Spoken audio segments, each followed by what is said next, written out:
Hello, everybody. Welcome back to another episode of the Access Blockbusters Pod. Welcome back to episode number 66, guys.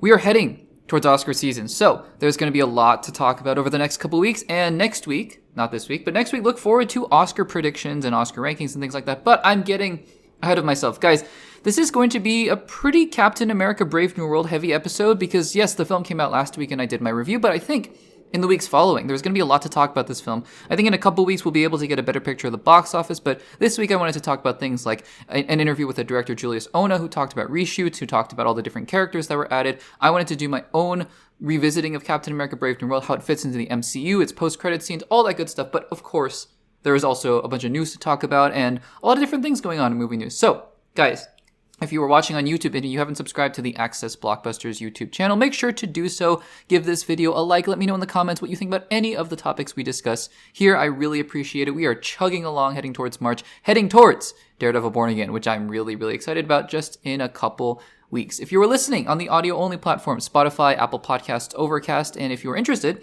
we have those available for you guys. Links are always in the description down below. Let me know what you think about the audio platforms. Leave a rating and leave a review. Let me know what you think about it over there. I would really appreciate it if you guys could do that. And guys, that is about it for today's intro. Keeping it short, sweet, and simple. Let's get into today's topics.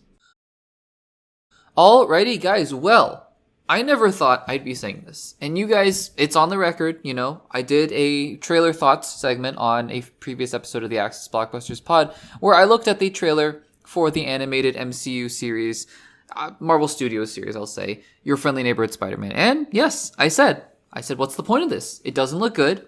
I don't understand why they're making this. We had just come off of What If Season 3, and What If Season 3, I think by far the worst season of What If, just not a big fan. And I said, why? What is the point of this? Not to say animation is bad.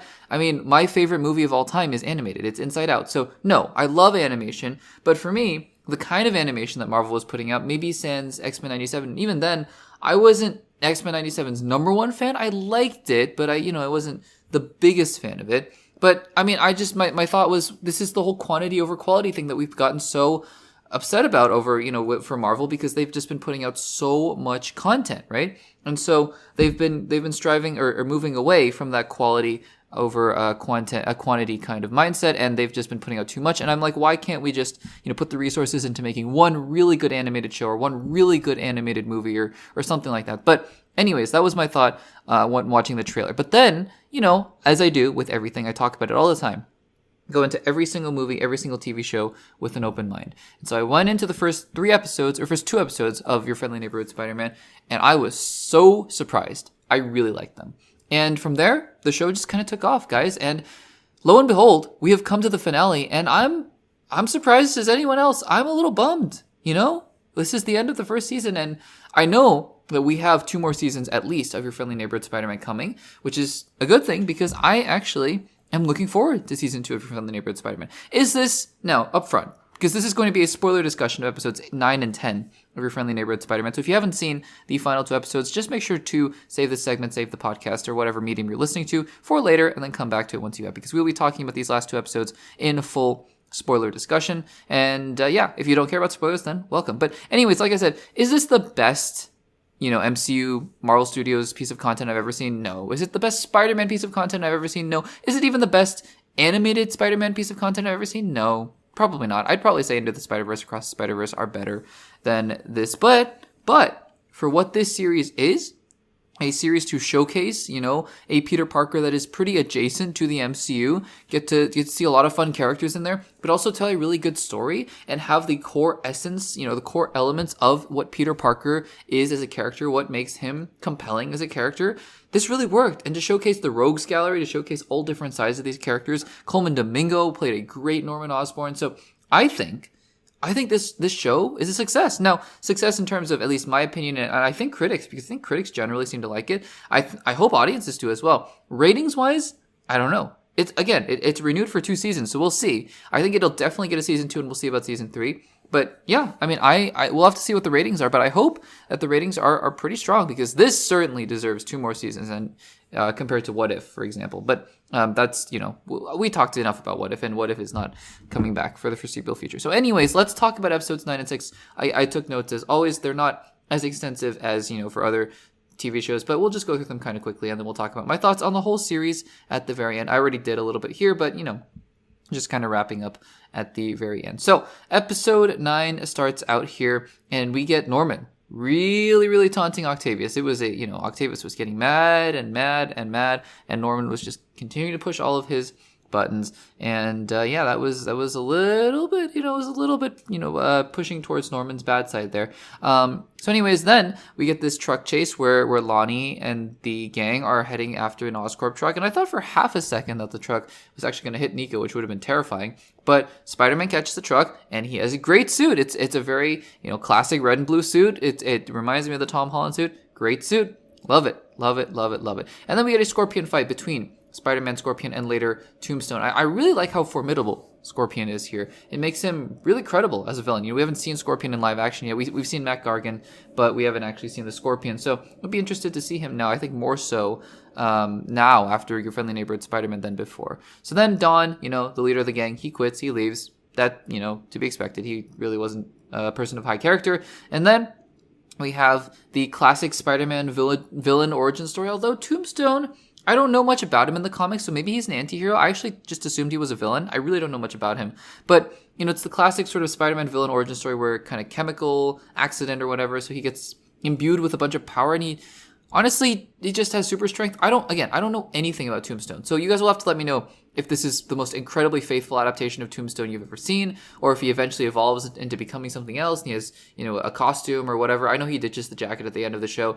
I don't know anything about Tombstone. What I do know is that I really appreciated the amount of development and the amount of time they spent with Lonnie as a character. That much I very much appreciated. But other than that, I just don't really know that much about Tombstone. But he has super strength, and that's all I know. So then, we see Peter, he's fighting back against Scorpion, and we get to see that Rage Peter. It's very, very similar to the end of No Way Home, right? Where Lonnie is the one who stops him from going too far, just like how Toby kind of stopped that version, Tom Holland's Peter Parker, from going too far and killing Norman Osborn. Speaking of Norman Osborn, Norman is giving him a pep talk, and, he's saying all the right things. He's like, you held back, Peter, and that makes you a hero. And then, you're kind of like, is he good? Is he really good? And of course not. Of course not, because Norman is using the blood. I guess he got Spider-Man's blood, which was, if you guys remember, a big thing in the Amazing Spider-Man 2 from Harry Osborn, right? He needs Spider-Man's blood, and he's trying to recreate Spider-Man's DNA. So I thought, okay, so probably getting into Green Goblin territory with the blood. It went a little bit in a different direction, as we'll talk about here in episode 10, but I think that is probably still where they're going to go in season 2. I'm sure we're going to get Green Goblin in season 2. We'll see about that, though. So episode 10, I like the opening here, Peter balancing his school responsibilities and being Spider-Man. That is classic. And then we get to really the crux of this finale here, where Norman Osborn has taken all the interns' projects and built a gateway to space. Now, honestly, this is probably not my favorite thing about this episode. I would have thought a confrontation between Peter and Norman would have been a little more interesting, because that felt thematically more appropriate. This random gateway to space, and look, I like Strange. I like Strange as much as the next person. I mean, this person, this Strange wasn't voiced by Benedict Cumberbatch, so it wasn't as impactful. But anyways, I like Strange. I like Doctor Strange as much as anyone else. But it felt kind of disjointed. It felt a little bit separate from everything. I like the concept. I like the idea. Once I kind of caught on to what they were doing with the whole time loop thing and fulfilling your destiny and whatnot, I was like, okay, that's pretty interesting. It doesn't make a ton of sense. I don't quite get how everything works here. How, Strange opens portals, but they're portals through time as well. I don't know. Maybe it was using the time stone. I just completely missed it there. And yeah, I mean, it was interesting. I almost thought it was an alternate universe Strange at the beginning, because Norman was like, you're the one who destroyed Midtown. And that Strange was like, I have no idea what you're talking about. So I don't know. I liked the concept of what they were going for at the finale. It didn't really stick the landing, in my opinion, but honestly, the show was really solid enough at this point that I was like, yeah, this is fine. It's totally fine, and it's not going to sink my enjoyment of the show. But it's a kind of a time loop, which is an interesting thing. The Venom creatures come back. I think we get to see the Null Planet, where all the Venom symbiotes are, and of course, the little black goo shows up at the end. I don't know if it's intentional that they're really paralleling a lot of what the MCU has been doing, and not paying off as well. I mean, in Spider-Man No Way Home, the little black goo comes from the Eddie Brock version of Venom. And so this is sort of a similar thing here. And we see at the very end that Norman Osborn has the Venom goo. So we'll see. I'm sure we'll see Black Suit Spider-Man in season 2. And I'm pretty excited about that. Also, Daredevil had a spy in Oscorp the entire time. Didn't know about that. The ending is really a lot of setup for season 2, including Peter's dad. They came out of nowhere. So yeah, a lot of setup for season 2 and a lot of stuff to come. But yeah, it's just, I'm sure we'll get Peter and Pearl and Nico is talking to the spirit of her mom. A lot of random things. I think this episode was probably not as strong as I would have liked it because I think it was just trying to do a little bit too much and go a little bit too far outside of its own scope. But again, it still had its enjoyment and I still really enjoyed the series overall. Guys, like I said before, as we wrap up my thoughts on this series as a whole, this series had the essence of Peter Parker. And that's really all I could ask for, right? The story was really solid all the way through. That's, again, something that the MCU live-action shows have had a really hard time doing. So I'm really thankful that this show was able to pull it off. And the Rogues Gallery, it was really fun seeing all of those villains. We're going to get to see more of them, I'm sure, in the future. I'm sure we might get a version of Dr. Connors as the Lizard. I'm sure we'll get Norman Osborn as Green Goblin. We'll get the full Dr. Octopus. So many, many more classic villains. We got to see Scorpion. We get to see Tombstone. We got to see Chameleon a little bit. A version of Rhino. So I love Spider-Man. Spider-Man is my guy. He is my favorite superhero. And I'm so happy. I'm excited that this show, actually got made. And again, I did a complete 180 after my initial impressions, but that's why you go into these projects. This is a clear and classic example of this. Why you go into these projects with an open mind and just willing to embrace whatever happens. And there was a chance I didn't like it. And if I didn't like it, then I talked about it and we moved on. But that didn't happen. And thankfully, I really enjoyed the show and I can't wait for season 2. So guys, what did you think of your friendly neighborhood Spider-Man? Were you convinced by this show? Did you kind of, was your mind changed? Or did you feel the exact same as you did at the beginning? Let me know in the comments down below. Alrighty guys, well, we just finished up talking about the first season of your friendly neighborhood Spider-Man.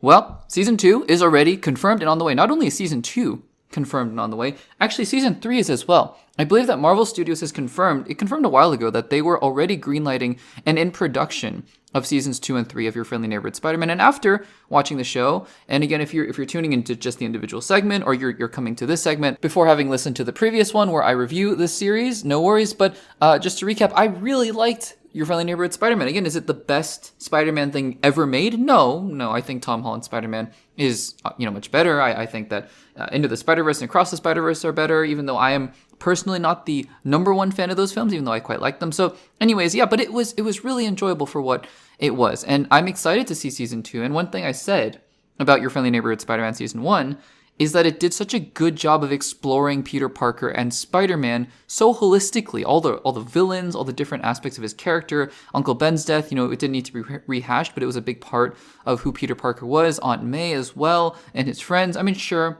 it wasn't the traditional Mary Jane or Gwen Stacy, whatnot, but we'll get there, right? We'll get there. And, speaking of getting there, Marvel has just confirmed a big new character because not only is Gwen Stacy confirmed to appear in season 2 of Your Friendly Neighborhood Spider-Man, but Spider-Gwen is also confirmed to be appearing in the second season. So we got a couple images, right, from Your Friendly Neighborhood Spider-Man season 2. And yeah, it looks like we're not, because I just saw the first image on Instagram and I was like, oh, really cool. We're going to be getting Gwen Stacy and maybe she'll be, just kind of a love interest or perhaps she'll be, one of Peter's new friends. But it's not just Gwen Stacy we're seeing. It's also Spider-Gwen. And we're all more familiar now with Spider-Gwen because of Into the Spider-Verse and Across the Spider-Verse. So, I think this would have been a little bit of a bigger pop if it had been the first time we'd seen Spider-Gwen, but still, it's a very exciting prospect that Spider-Man will not be the only Spider-Person in Your Friendly Neighborhood Spider-Man season 2. I think the question to me becomes, at what point does this become a little too close to Into the Spider-Verse and Across the Spider-Verse? Are we going to get a Miles Morales eventually? I'd like to see it. But, at what point does this just become Into the Spider-Verse, but instead we're focusing on Peter Parker? I'm not saying that's a bad thing, necessarily. I think it's fine. But I do think that I like that the series is carving out its own little niche. And to be fair, this version of Spider-Gwen looks obviously different than the one that's voiced by Haley Steinfeld in the animated film. So I think that that's fine and all. But it's still just something that I'm keeping in the back of my head of. And they're doing a lot to differentiate itself. Into the Spider-Verse and Across the Spider-Verse don't even have Harry Osborn being a big character, or Norman Osborn, to be fair. So again, they're doing different things. And I get it that they're different franchises and Spot, but I mean, in general, dealing with the multiverse and, now different Spider-People, Spider-Gwen and Spider-Man. And so, I don't know. It's just a thought that occurred to me. But even still, I am very excited to see what role Spider-Gwen plays. I'm very curious to see what other Spider-Verse people show up in Your Friendly Neighborhood Spider-Man Season 2. And, most of all, I'm just excited to see the development of the characters we've seen thus far, with Nico and with Peter, Harry, Norman, Pearl, Lonnie. I think that all these characters are rich and really, there's a lot of development that could happen with these characters. And I'm very excited to see it. So guys, for those of you who have seen, or even those of you who haven't seen Your Friendly Neighborhood Spider-Man, are you excited for Season 2, first of all? Because I think that it's one of the interesting things that Marvel did, where they announced, even before Season 1 came out, they were like, we're going to do Season 2, and we're going to do Season 3. It showed some level of confidence in the series, which is good, and it paid off, I think. I think people are excited. So are you guys excited for Season 2 and a potential Season 3? And also, are you excited for the inclusion of Gwen Stacy and / Spider-Gwen? Let me know in the comments down below. Alrighty, everyone. Well, a franchise that I don't think we've really talked about. I might have mentioned it briefly in passing in a previous segment, but a franchise of beloved fantasy books and movies, a couple movies that we just haven't had the chance to talk about much is Narnia, The Chronicles of Narnia. This might be a fantasy franchise that maybe not as many people are as familiar with, although it is one of the most beloved fantasy series of books just in general in the world. I know that Lord of the Rings has surpassed it in terms of fandom and whatnot, and I think it's fair to say the movies for Lord of the Rings were received much better than the movies for Lion, Witch and the Wardrobe, Prince Caspian, and Voyage of the Dawn Treader, even though I really liked at least the first two movies. I don't remember too much from Voyage of the Dawn Treader, to be quite honest with you, and I actually recently reread both Lord of the Rings and Chronicles of Narnia, and I will say Voyage of the Dawn Treader was probably my least favorite book. It just kind of felt a little meandering, no pun intended, book about ships and whatnot. But anyways, all of that aside, if you can't tell, I'm a big fan of these franchises, and Narnia was a series of books that I grew up reading. I grew up watching the original two movies. They came out when I was much younger, and so they were a big part of my childhood, and I'm really just a big fan of the books and of C.S. Lewis's works in general. And of course, with he and J.R.R. Tolkien were good friends, and so you got to kind of, you always think of them together. I think of them together in that sense. But anyways, so there were some movies, right? I mentioned that we had Lion, the Witch, and the Wardrobe, which is book number 2, book number 2, although chronologically they're all a little bit in different orders, because the next book in chronological order is the one they adapted next, Prince Caspian, which is book number 4, and then they did the next one, book 5, Voyage of the Dawn Treader. So they did those movies, and I think they did pretty well, but they didn't do well enough because I think there were plans to do the 6th book, I believe, next. Either the first book, The Magician's Nephew, or the 6th book, the Silver Chair, next. And they just didn't end up doing it because, whatever reason, I don't think the 5th movie, or the 3rd movie, 5th book, Dawn Treader, didn't make a lot of money and wasn't received as critically well as the other one. So the franchise kind of died from there. But then, recently, director of the highest grossing movie of 2023, Barbie, Greta Gerwig, who also directed Little Women. She has directed so much good stuff, and she has set her sights on Narnia.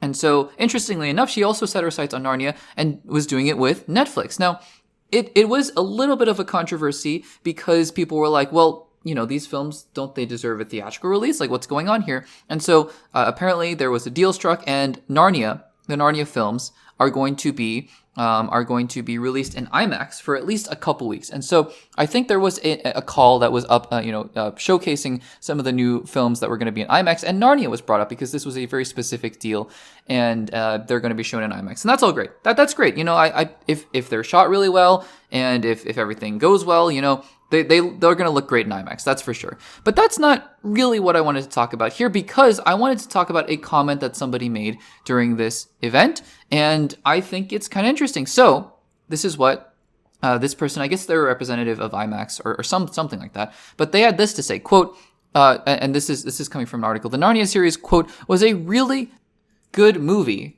for us because I think there are like 8 movies planned, and when what IMAX does best is launch franchises and launch events. Okay, let's pause right there. So number one, right? I am not in the practice. I shouldn't say that. I was gonna say I'm not in the practice of reading too much into things that people say. Here I am making a podcast where I am I spend time reading into quotes that people say. But what I mean by that is that I think context is important, right? So when you have PR statements, or you have written statements, or you have statements that people, the movie people, executives or actors or whatnot, release written form, it generally means they've gone through publicists, they've gone through HR people, they've gone through marketing, and it's all, been very carefully vetted, right? And so the intention and everything behind that is very, very clear. And you can really take those words to the bank, generally speaking, right? You can look into it and see, okay, there's a very specific and careful way in which these words are spoken.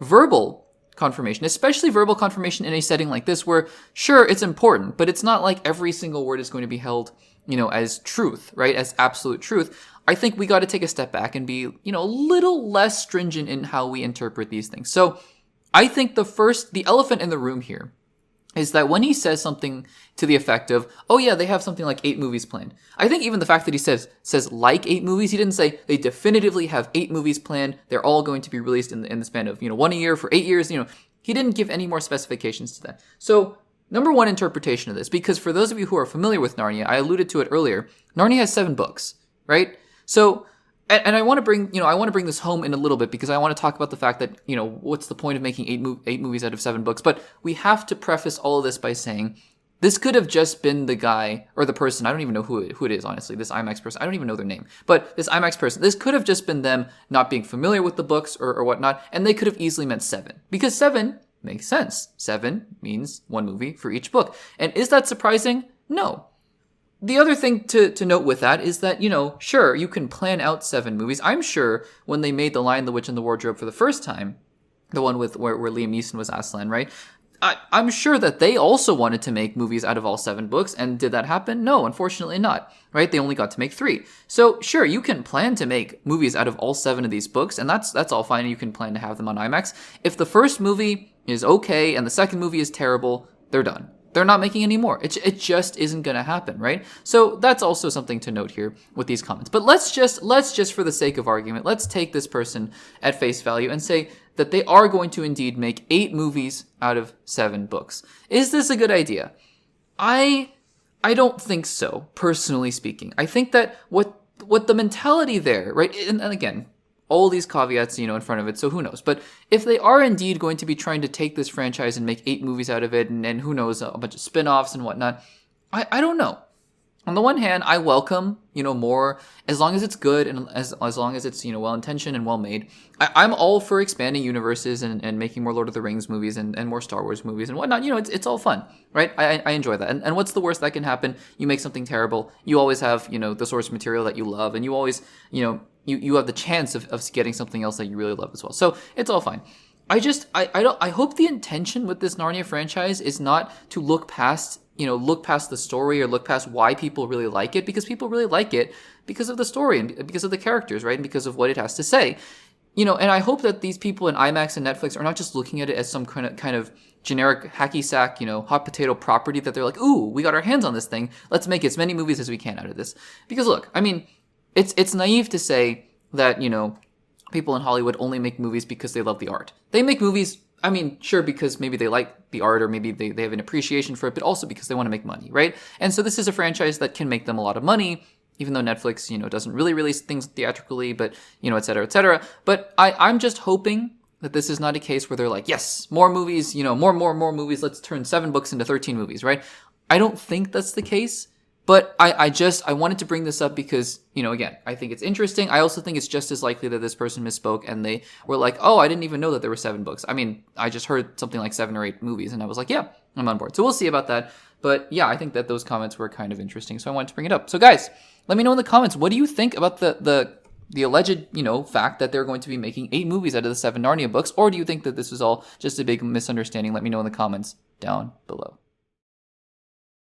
Alrighty, everyone. Well, it doesn't seem like it because Superman is still a little ways away. I mean, it's getting closer by the day. In fact, we are now approaching the 4-month mark of how far away we are from Superman. It's very, very, very exciting. But it doesn't seem like it. The DCU has already begun. Creature Commandos. We did extensive coverage on the first season of Creature Commandos. I say first season because Creature Commandos is confirmed to be getting a season 2, which is the topic of today's segment on this episode of the Access Blockbusters pod.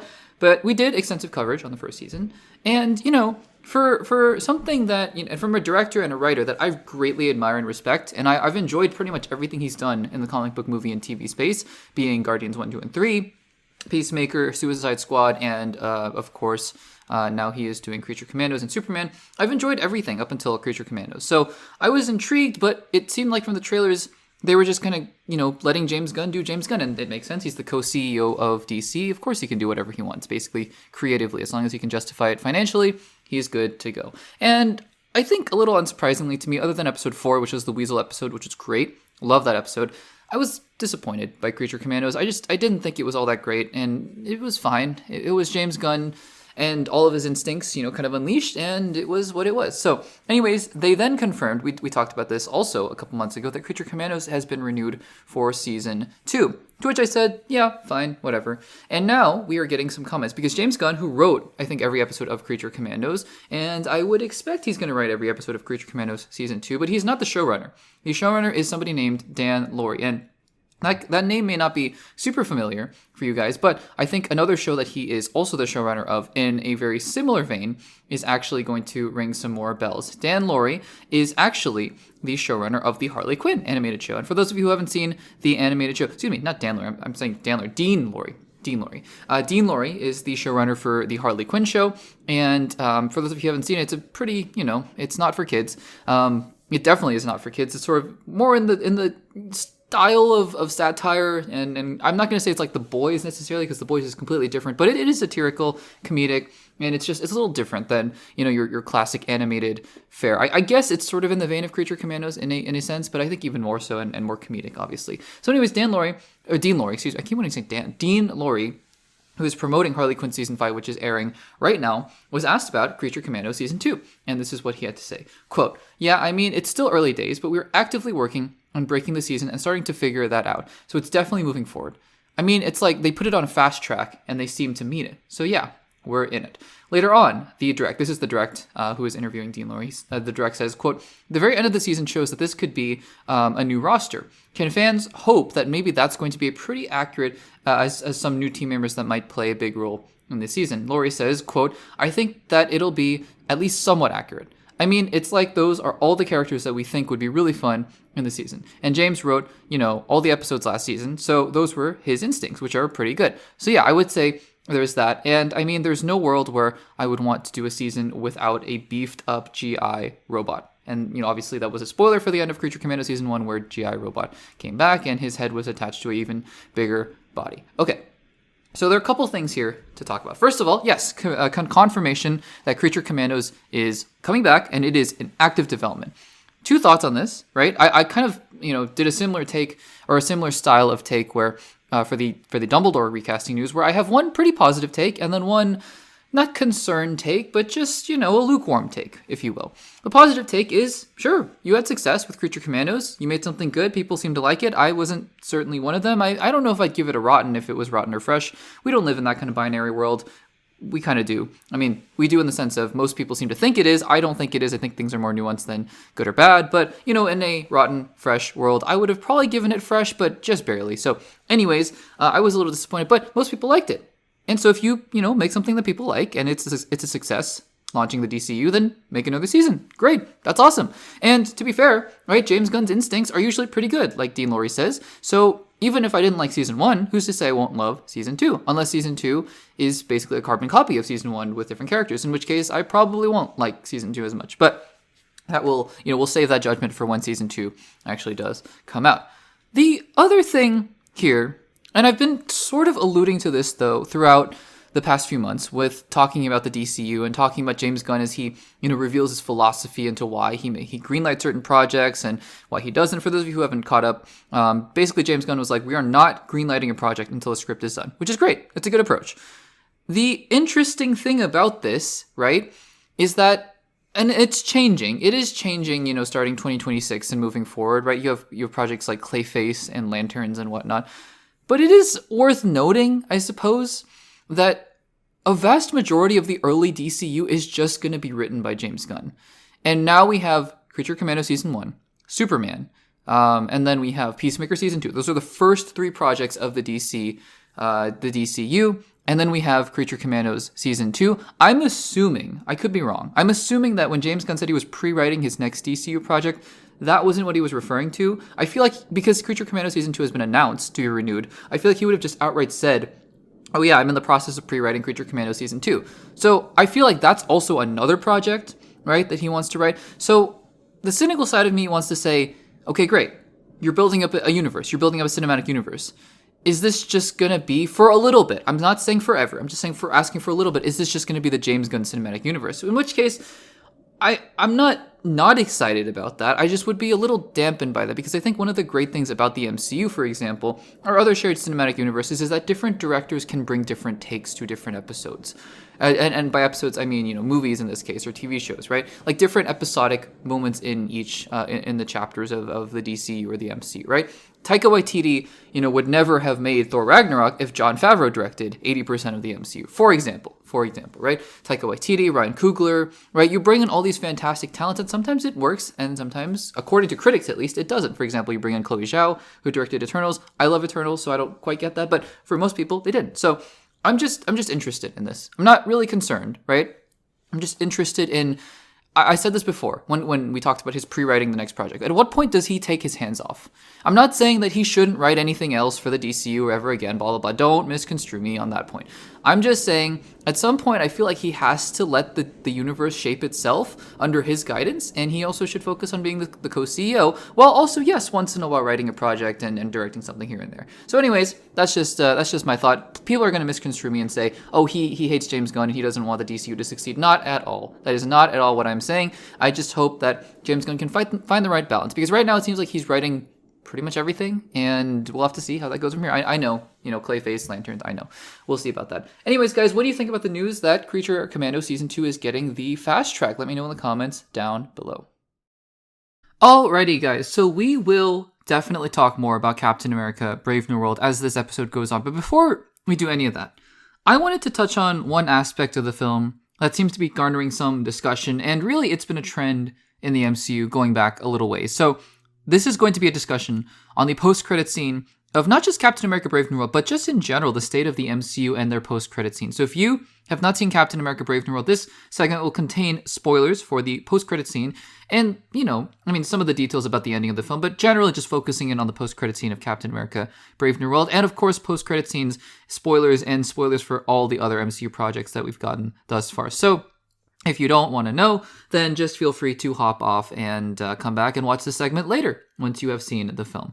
Let's talk about MCU post-credit scenes. So first of all, Captain America Brave New World comes out, and I have my thoughts on it, and we'll talk about some maybe updated thoughts, updated feelings later on in the episode. You can go check out also my initial review, my non-spoiler and spoiler review of Captain America Brave New World. But, one thing that people talked about, I think mostly positively, was that, the post-credit scene, or not mostly positively, mostly negatively, was that, the post-credit scene was kind of a dud.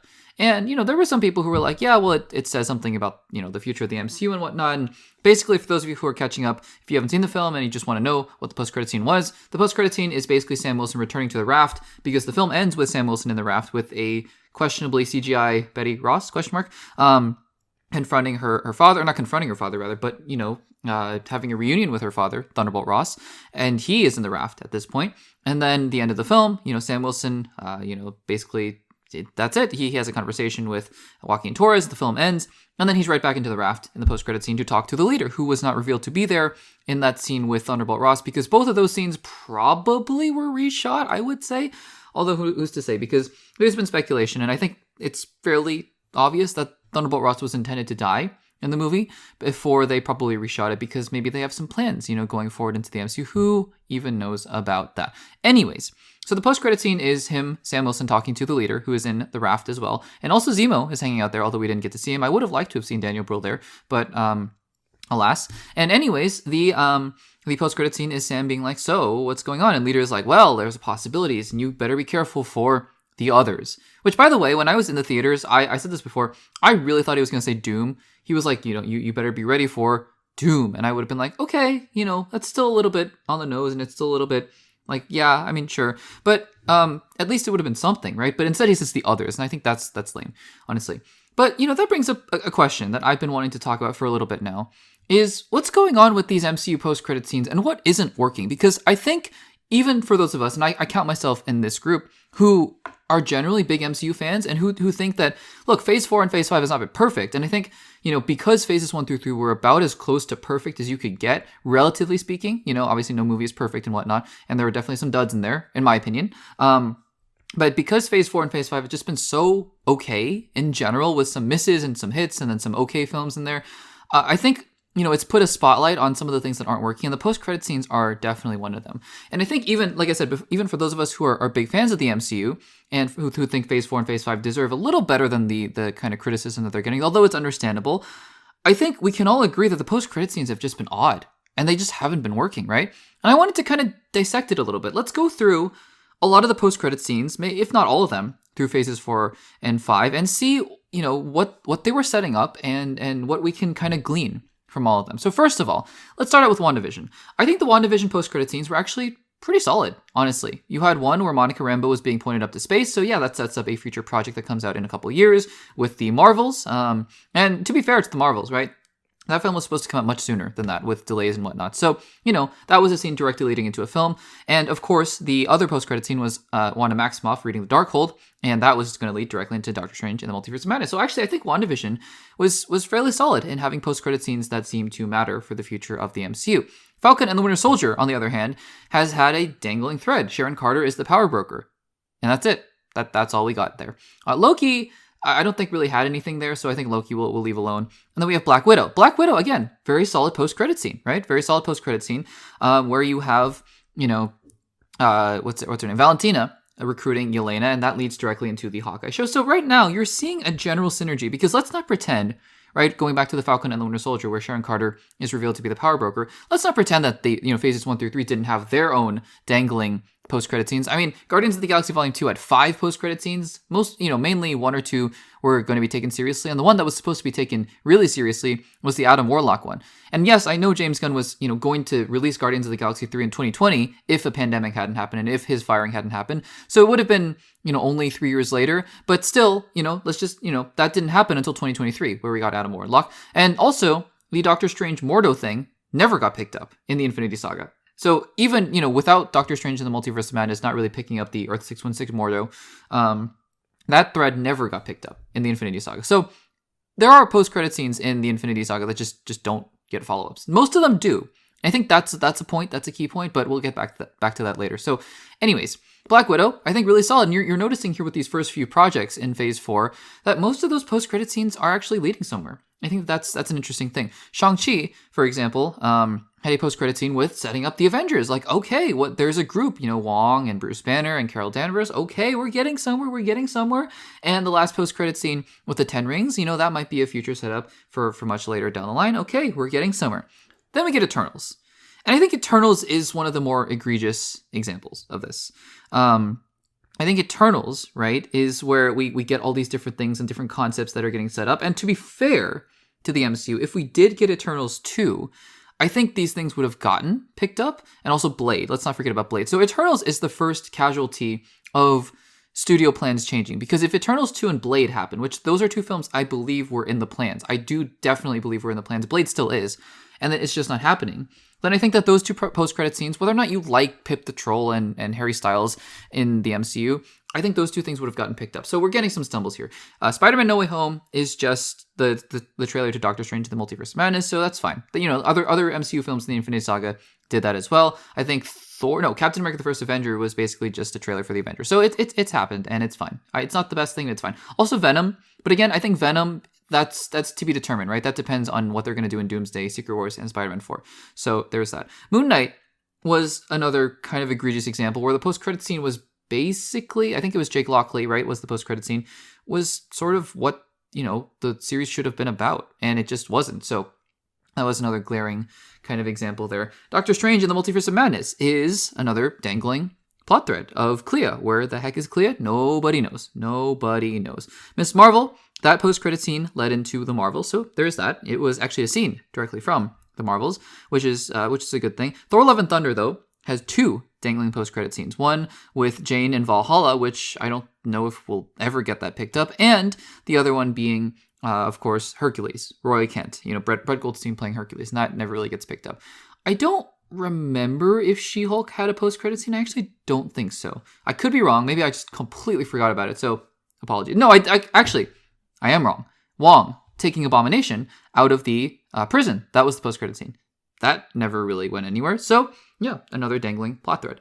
And then we move on here. We got Black Panther Wakanda Forever. The post-credit scene for that film was actually, I think that was just the end of the film, which is a really strange thing. It was T'Challa Jr., T'Challa II. And I feel like it could have been a part of the end of the film, but I think the end of the film was beautiful enough that I'm willing to give that a pass. So, that ends out Phase 4. Phase 5 has been interesting, right? We started with Ant-Man and the Wasp, Quantumania, and that one is just a casualty of the Kangs, right? It's the Kang Dynasty, and then it's Loki Season 2, which I think the Loki Season 2 one, to be fair, was really solid. And then we get to Guardians of the Galaxy Volume 3, and it's the new Guardians team, so that's sort of a dangling thing that doesn't really get picked up anywhere else. Secret Invasion, I did not have a post-credit scene, so nothing much to talk about there. And then the Marvels, the post-credit scenes for the Marvels, that was the Beast thing, and who knows if that's ever going to get picked up at any point at any time. And then the other show, Loki Season 2, I don't think had a post-credit scene, so there is that. And then we head into Echo. I think Echo's post-credit scene was leading into Daredevil Born Again with Kingpin. And then now we're in 2023, Deadpool and Wolverine. The post-credit scenes there were basically jokes, right? There was the joke scene about Deadpool and Human Torch. And then Agatha All Along, I don't think had a post-credit scene. And now we're up to Captain America, Brave New World. So here's the thing, right? And I go through this exercise, to kind of give us all a recap. But also to say this, I actually don't think the post-credit scenes in themselves are the problem here.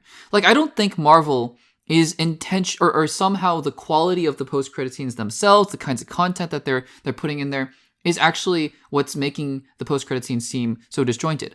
I honestly believe these post-credit scenes are a byproduct, a casualty of 2 specific things that the MCU has been struggling with thus far. One, mostly in its control, and one, I would say, out of its control. Number 1 is the quantity, right? The quantity of projects that Marvel has had. Because let's face it, if you cut down this list, right? Like, for example, Marvel used to release 3 movies a year. So let's just go with the first 3 to 4 projects of the MCU. Or let's just go with the first 6. So let's say 2 years, right? WandaVision, Falcon and the Winter Soldier, Loki, Black Widow, Shang-Chi, and Eternals, right? If you had those films across 2 years, and let's just say they were all films, and those post-credit scenes, it would be fine.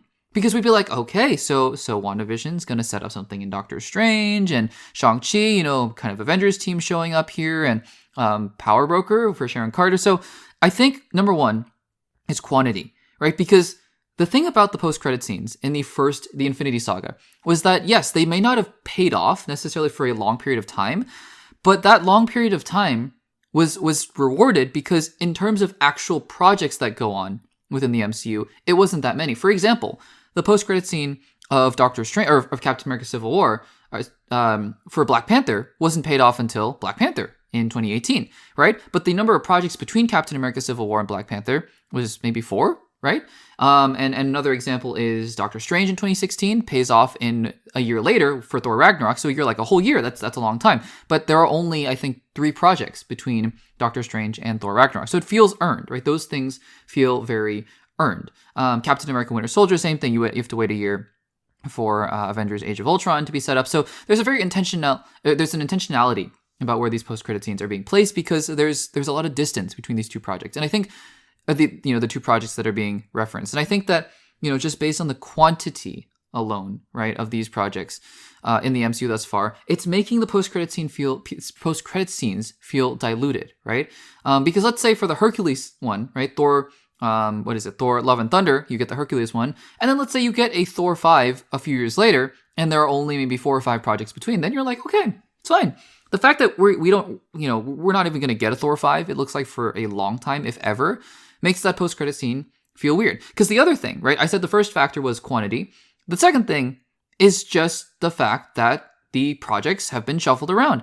And I think that that's something that's more out of Marvel's control, because the quantity thing, I think Marvel can get more in line. And I think that these post-credit scenes now in 2025, say what you will about the quality of it and the green screen of it all and the leader and whatnot, but that is a post-credit scene that is directly tying into Doomsday. And yes, it is anticlimactic. Yes, it's not the best one, but it's sort of akin to Avengers Age of Ultron, where it's Thanos saying, I'll do it myself. That's kind of what this post-credit scene is, and it's going to lead directly into Doomsday. I think that the Thunderbolts post-credit scene will do the same. I think that the Fantastic Four one will obviously do the same, just like how Thor Ragnarok was one of the last films before Infinity War, and the last post-credit scene was basically a lead into the first scene of Infinity War, right? So I think that that's another thing that's just sort of out of Marvel's control. I don't think Marvel anticipated Eternals bombing so much, and frankly, I don't get it, because I really like Eternals, but I get it, I mean, I get it in the sense that it's people are entitled to their own opinions. So anyways, I think the post-credit scenes need to be rethought a little bit, because Marvel is not dealing with the same thing, right? Marvel's not dealing with, oh, of course, we're going to pay this thing off in a year, and it's going to be fine. Marvel has to understand that, they have their projects lined up for a couple years, and the characters that are referenced in these post-credit scenes may never come back. And I think that that's the point that they need to reemphasize, is that, look, if you're going to do a post-credit scene, you need to make sure what you're referencing will be paid off in the near future, because now I think the problem is with the amount of quantity that you have. There are just too many dangling plot threads that are not going to be resolved. I think that's really, to me, the bottom line of all this. So I'm glad that the Captain America Brave New World's post-credit scene is going to reference a film that's going to come out in about a year. But I hope that continues on for the MCU, because I think we're dealing with a different landscape now with the TV shows and movies. But what do you think about all these different post-credit scenes? And do you think Marvel has a problem with them, or do you think it's totally fine? Let me know in the comments down below. Alrighty, everyone. Well, 2025 is just underway. We are just about 2 months into the new year, and we're already getting news about movies coming out in 2026. So 2025 in itself is going to be a jam-packed year. Obviously, we got Superman, Thunderbolts, Fantastic Four First Steps, Jurassic World, an Avatar film, all that good stuff. We had Captain America Brave New World, and whatever you think about the film, I mean, it's the first big film of 2025. And so we've got some big films, like I said, this year. However, 2026 is also fairly loaded. Right, we've got, more MCU films coming out. Obviously, an Avengers film is coming out in 2026. We also have a Star Wars film, Mandalorian and Grogu. And amongst those big films is a film by probably the hottest director in Hollywood right now, and that is Christopher Nolan. Christopher Nolan has basically established himself as the modern day, Steven Spielberg, shall we say, or just the best director working right now. And I think that is, it's a competition, right? Because we have other directors like Denis Villeneuve and whatnot. But, Christopher Nolan has really cemented himself, and especially so with his Oscar win for Oppenheimer. And so when it was announced he was working on a new film, people were kind of curious. There was a lot of speculation, Some people thought it was a vampire film at one point, but it looks like, he is rolling cameras on this new film, much quicker than we thought. And that new film is going to be The Odyssey. We talked about that in a previous episode of the Access Blockbusters pod. But, that film has a release date of July 2026. And I thought, okay, so maybe they start filming later on in this year. We talked a little bit about Tom Holland and his shooting schedule in 2026. And I kind of assumed, yeah, probably Tom Holland will shoot Doomsday first. And then he'll kind of, sneak in Spider-Man 4, sneak in Doomsday, and then probably Odyssey last. Well, it turns out the Odyssey is filming right now, because we have our first official look at the main character, Odysseus, from that film, The Odyssey. So it's filming right now, and we have confirmation that the main role of Odysseus will be played by Matt Damon. Now, if you went back to my previous segment about when Christopher Nolan was announced to be making The Odyssey, I, did some speculation. I said, okay, well, based on the cast, and by the way, this is an incredibly stacked cast, with Matt Damon, Tom Holland, Zendaya, Anne Hathaway, Mia Goth, Lupita Nyong'o, so all these amazing actors, Robert Pattinson, Charlize Theron, amazing. John Bernthal, crazy talented cast. But I said, based on the billing, based on who was supposed to star, because, it said Matt Damon would have a starring role, and it said Tom Holland would have a starring role. So I said, okay, I think it's pretty fair to say, that Matt Damon would be playing Odysseus, and Tom Holland would be playing his son Telemachus, right? And sure enough, here we have confirmation. We also have a first image here of Matt Damon as Odysseus. And I have to say, because, I'm not going to lie, we have... I guess Matt Damon, he made that really terrible movie, and I hadn't seen it, but it bombed at the box office, and I don't think it was very critically well received, but the Great Wall, that was a few years ago, and that was, I guess, him doing action, and he had a bow and arrow. I honestly have no idea what that movie was about, to be quite honest with you, but, just seeing him in that movie, right, seeing his costume and seeing the way he moved and the action, I was like, I don't know. I mean, do I buy Matt Damon as a warrior, a Greek warrior? Well, looking at this picture, I mean, he has a beard, he has that helmet on, and yeah, I mean, we haven't seen it in action, but this is a different version. This is a different look for Matt Damon, and I kind of, all of a sudden, I'm looking at this and going, huh.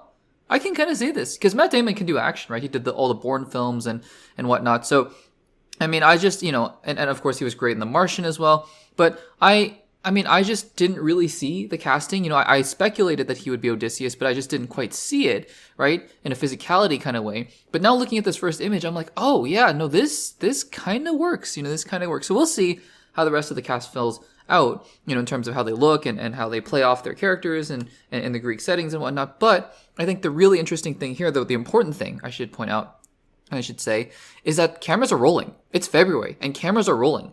So it means that, maybe this means for Tom Holland that, he can film the Odyssey pretty quickly, maybe in a month or a couple months, and then he can roll right into Doomsday, because Doomsday is, I think, going to start filming in March, so maybe right after the Odyssey is done, he'll roll right into Doomsday, and then he can film, maybe, I'm assuming he doesn't have, I'm sure he'll be one of the main characters, but not the main character. Like, I don't think he'll be the Iron Man equivalent in Infinity War. He'll probably be closer to maybe a Doctor Strange in Infinity War, or maybe a Thor kind of role in Infinity War. So he'll have a lot to do, but he won't be filming. He's not like going to be filming in every single scene for Infinity War, right? Or in Doomsday. And so he can film maybe for another month, and then I think he can roll into his main role in Spider-Man 4 for 3 or 4 months. So it's all definitely possible, and I think that this is, it makes it a little bit clearer about what his schedule could be. And also for Zendaya, I mean, Zendaya can start filming this movie, and, we'll talk about this in just a second, but Zendaya also has another film that's going to be rolling cameras pretty soon, much sooner than we thought. So this all makes sense, and I think that it's exciting to see first look images, and, it's a bit early, for sure, because filming isn't usually that long. It's maybe 4 or 5 months at the most for some of these movies. I mean, some of the more massive productions, like an entire season of Stranger Things, took years, I think, to film, maybe a year or two to film. But most films, feature-length films, 2 hours, 2.5 hours, about 4 months, right? 3 to 4 months. And so they usually kind of target that 100-day window, right? And so, depending on how this goes, it looks like Christopher Nolan will have all the time in the world to do post-production and make this movie as good as he possibly can make it. So I'm excited, and we'll see where we go from here. What do you guys think of this first look image of Matt Damon as Odysseus? And what do you guys think of the movie The Odyssey? Are you excited for it? Let me know in the comments down below. Alrighty, guys. Well, we talked last week about the upcoming Clayface movie, right? The upcoming Clayface movie being apparently the third DCU film to come out in this new slate. We have Superman coming in July 2025, and then we have Supergirl, Woman of Tomorrow, coming out in July 2026. But then, confirmed, I believe, for October 2026, we had the Clayface movie, a film that seemingly had, no traction, at least during the time when James Gunn first took over, but apparently Mike Flanagan, who directed a lot of really interesting horror projects like Dr. Sleep, and Dr. Sleep is the sequel to The Shining, and of course, the TV series Haunting of Hill House and Haunting of Bly Manor. So yeah, I mean, Mike Flanagan, very horror-forward kind of a director, but he's writing. I think he's a writer and a director, I believe, but he's writing this Clayface movie. But the search for a director was ongoing, and we talked about last week that there were 2 candidates that were the frontrunners, and now we have official confirmation of who the director might be. I know that we talked about it last week, and actually, I believe the segment for we were talking about who might be the director. I believe that came out just after the news that they actually had gotten their director. So, a little bit of irony there. But the director is confirmed to be none other than James Watkins, who directed the recent film starring, I believe, James McAvoy, Speak No Evil. I think that was also a reboot of another movie. But anyways, so according to The Hollywood Reporter, DC has landed their director. It's now going to be the tag team of James Watkins and Mike Flanagan, and they're going to be tackling this horror project. And it's funny because my residual memories of Clayface, at least for the time being, because, when the film comes out, we'll see if that changes. But every time I think about Clayface, I think about comedy, which is really funny because the Clayface that I think about is, of course, the one in Harley Quinn. And that Clayface voiced by Alan Tudyk is ridiculous. He's crazy. He's meant to be a joke, basically. And so, we saw a little bit of a different version in Creature Commandos, a more vicious version. And we'll see. He didn't really get a lot of screen time, just got a little bit of a cameo, I think in episode 5 or 6, something like that. So we'll see. That apparently is the same Clayface that's going to be, transitioning from animation into live action into the DCU. So we'll see how that lands there. But yeah, that's going to be the new Clayface, and we have a director and a writer. And I'm just going to read a little bit from this article. It says DC Studios has finally landed a director to mold Clayface. Haha, get it? These articles like their puns, But anyways, after several months of searching, so it's interesting that they've been looking at this for a few months now, Speak No Evil director James Watkins has been chosen to direct the feature based on the Batman villain, which has a script from a horror maestro, Mike Flanagan. And then sources say that DC co-chief James Gunn met with Watkins Thursday for a final presentation that led to the nod of nabbing the gig. A deal will now be hammered out. So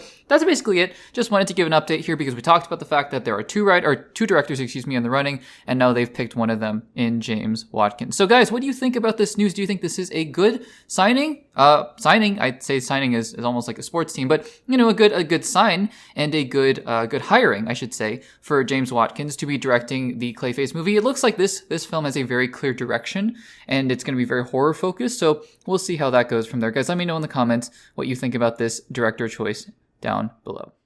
Alrighty guys, so speaking of some of the cast members of the Odyssey, we also have some news about Dune Part 3. Dune Part 3, or, as we all assume it to be, the adaptation of the second Dune book, Dune Messiah, and that book has a lot of interesting twists and turns in it for sure, but it feels like it completes the arc of Paul Atreides and some of the characters, because I think after the second Dune book, you go way into the future and you start looking at other things. So it looks like, Dune Messiah, Dune Part 3, or whatever it's going to end up being called, will be the culmination of what we've seen from the characters before. So Denis Villeneuve has been intent. Denis Villeneuve being the director of Dune Part 1 and Dune Part 2, the Oscar-nominated Dune Part 2, although Denis Villeneuve, crazy, but did not get an Oscar nomination for Best Director for Dune Part 2, which is just crazy. It's a crazy thing. He directed one of the most beautiful, gorgeous-looking films, and the story was great, the action. Anyways, we can talk about all of that when we do our Oscar preview a little bit later, maybe in a couple weeks. But going back to Denis Villeneuve, so he's directed Dune Part 1, Dune Part 2, and he seemed intent to do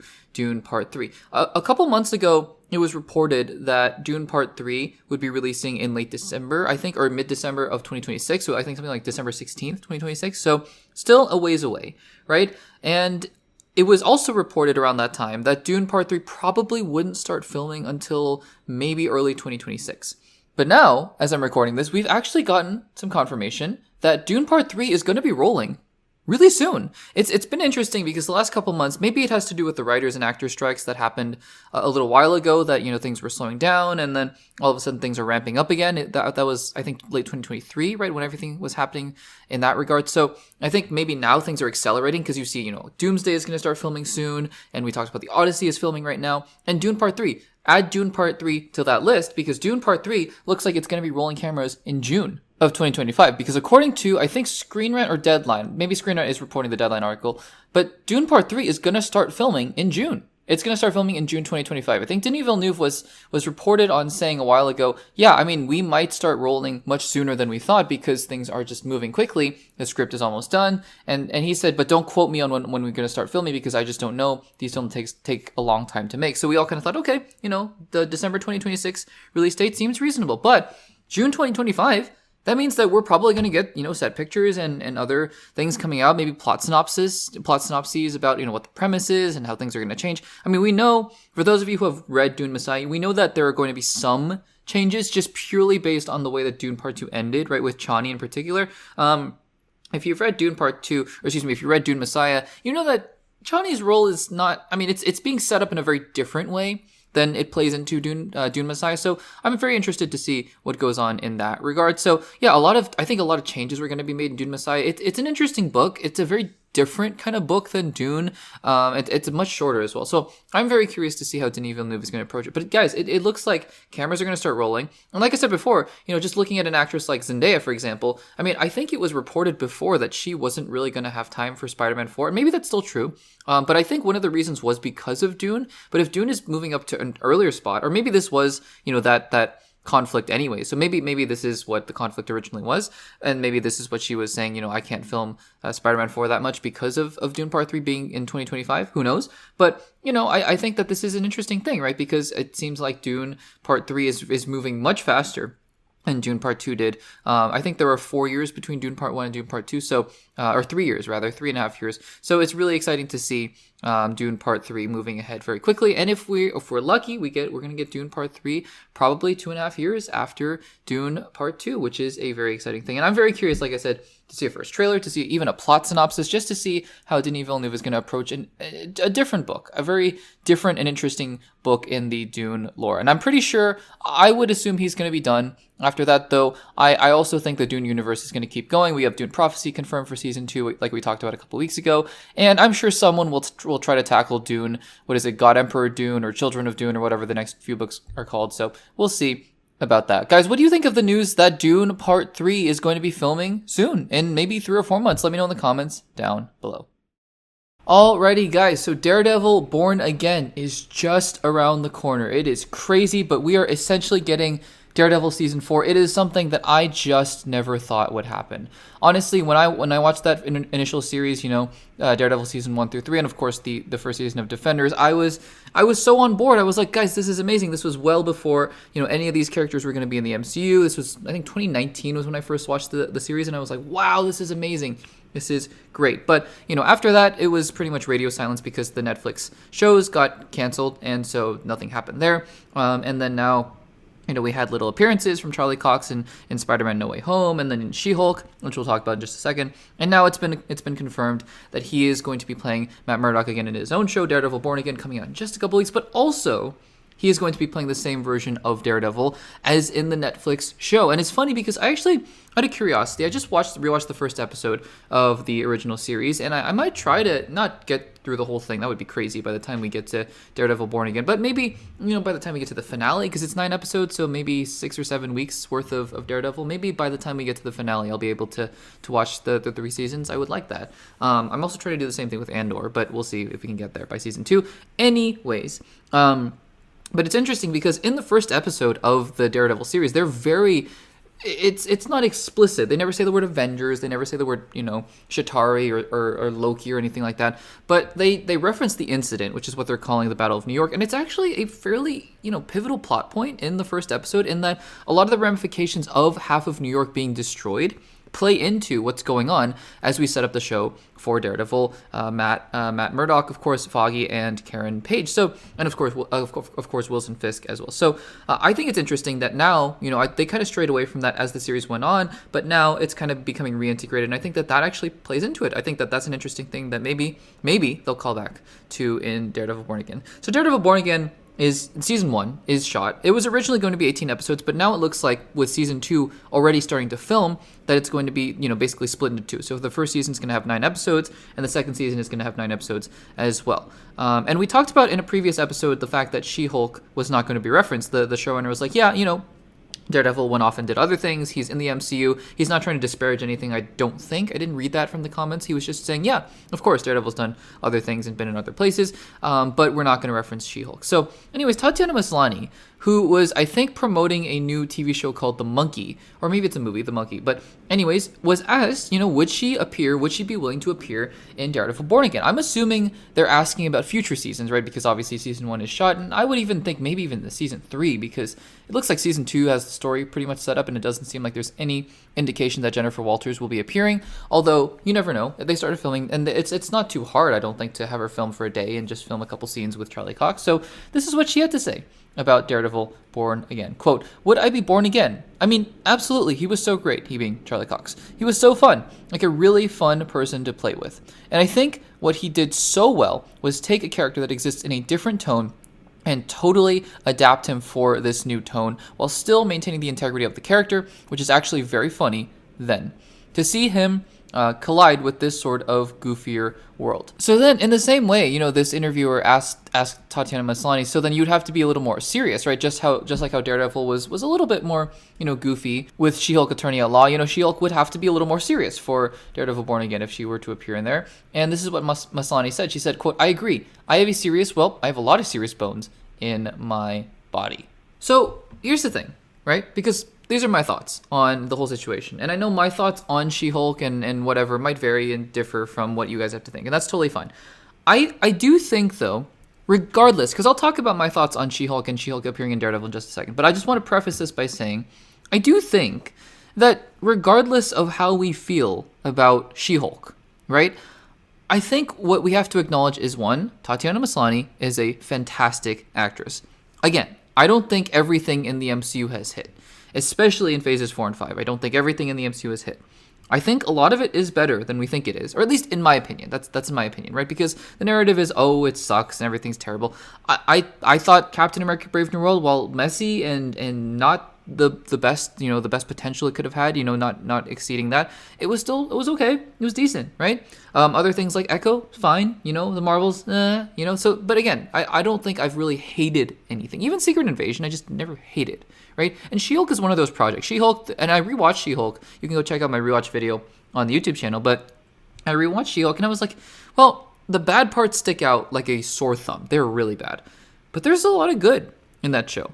And the thing about that is, right, going back to TATIANA MASLANY, like I said, is a great actress. She is a great actress. And I think that having that character, regardless of if you like the show, if you didn't like the show, if you like the character, if you didn't like the character, I think you can translate these MCU characters into different shows and change their tonality without changing the essence of the character. Because that's the thing. That's exactly what they did with Charlie Cox's Matt Murdock. And I think that she's exactly pointing out what we're talking about here. I don't think that if I look at the version of Daredevil in She-Hulk, I don't think I'm saying that's completely wrong. That's completely different. Is it a different side of Matt Murdock? Absolutely.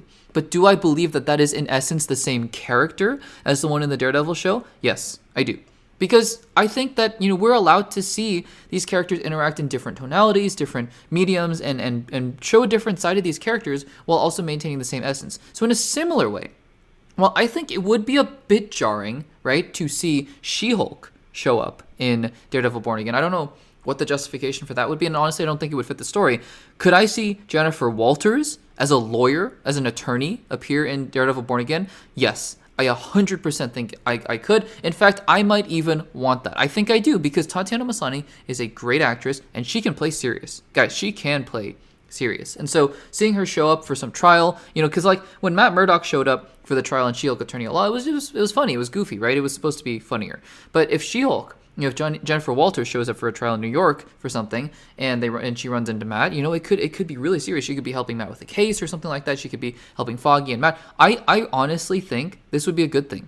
I think seeing her be serious, more serious, because again, She-Hulk in general is a satirical kind of character. She's funny, she breaks the fourth wall. So, and the essence of She-Hulk is not serious per se, but these characters can move in and out of different mediums and in different stories. So I think it would be a really good thing.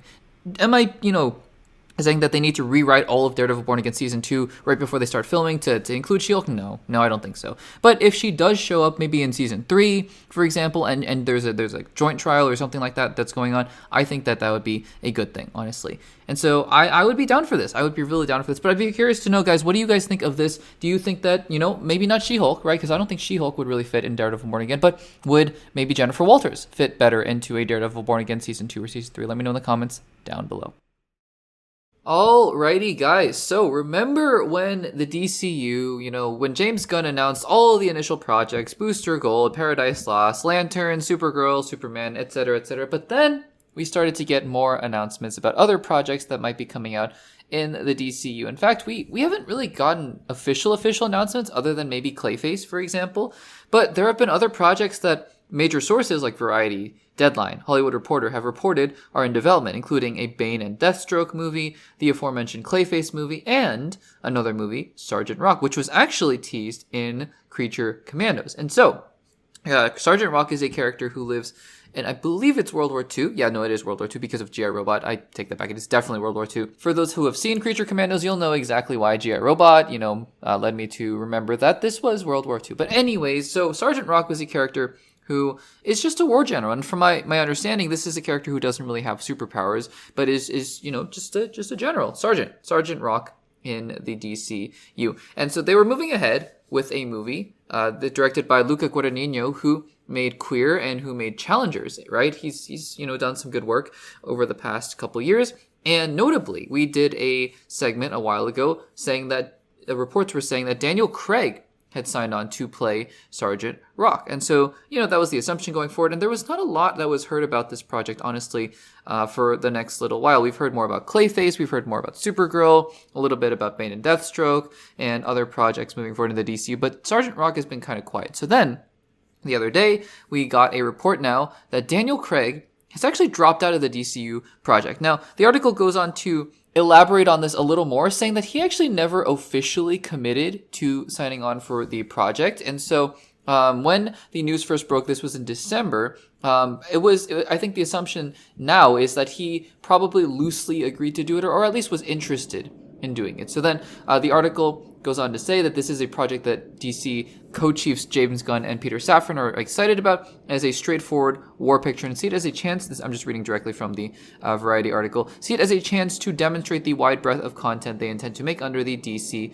banner. They are already seeking another actor for the title role. So it's a bummer, right? Because Daniel Craig is a phenomenal actor. I love him as, Benoit Blanc in the Knives Out film. Cannot wait for the third one coming out, Wake Up Dead Man, that will be debuting later this year. So it's a bummer, right? Because it's a bummer whenever you lose talent like this, where, I always say you want to get the best actors, you want to get the best, people, best personnel in for the roles, because the better, the cast is, the better the kind of people are that you're having make your films, the better chance, you're going to have a good film, and getting more talented people is never a bad thing. So I think that it's a bummer that they, Daniel Craig, was not interested in pursuing the role. I think on the other hand, perhaps Daniel Craig felt a little reticent. He just came off of James Bond a few years ago, and that was a 5-film commitment. And so maybe he just felt, I don't really want to commit myself to another cinematic universe. It seems like Sergeant Rock, is a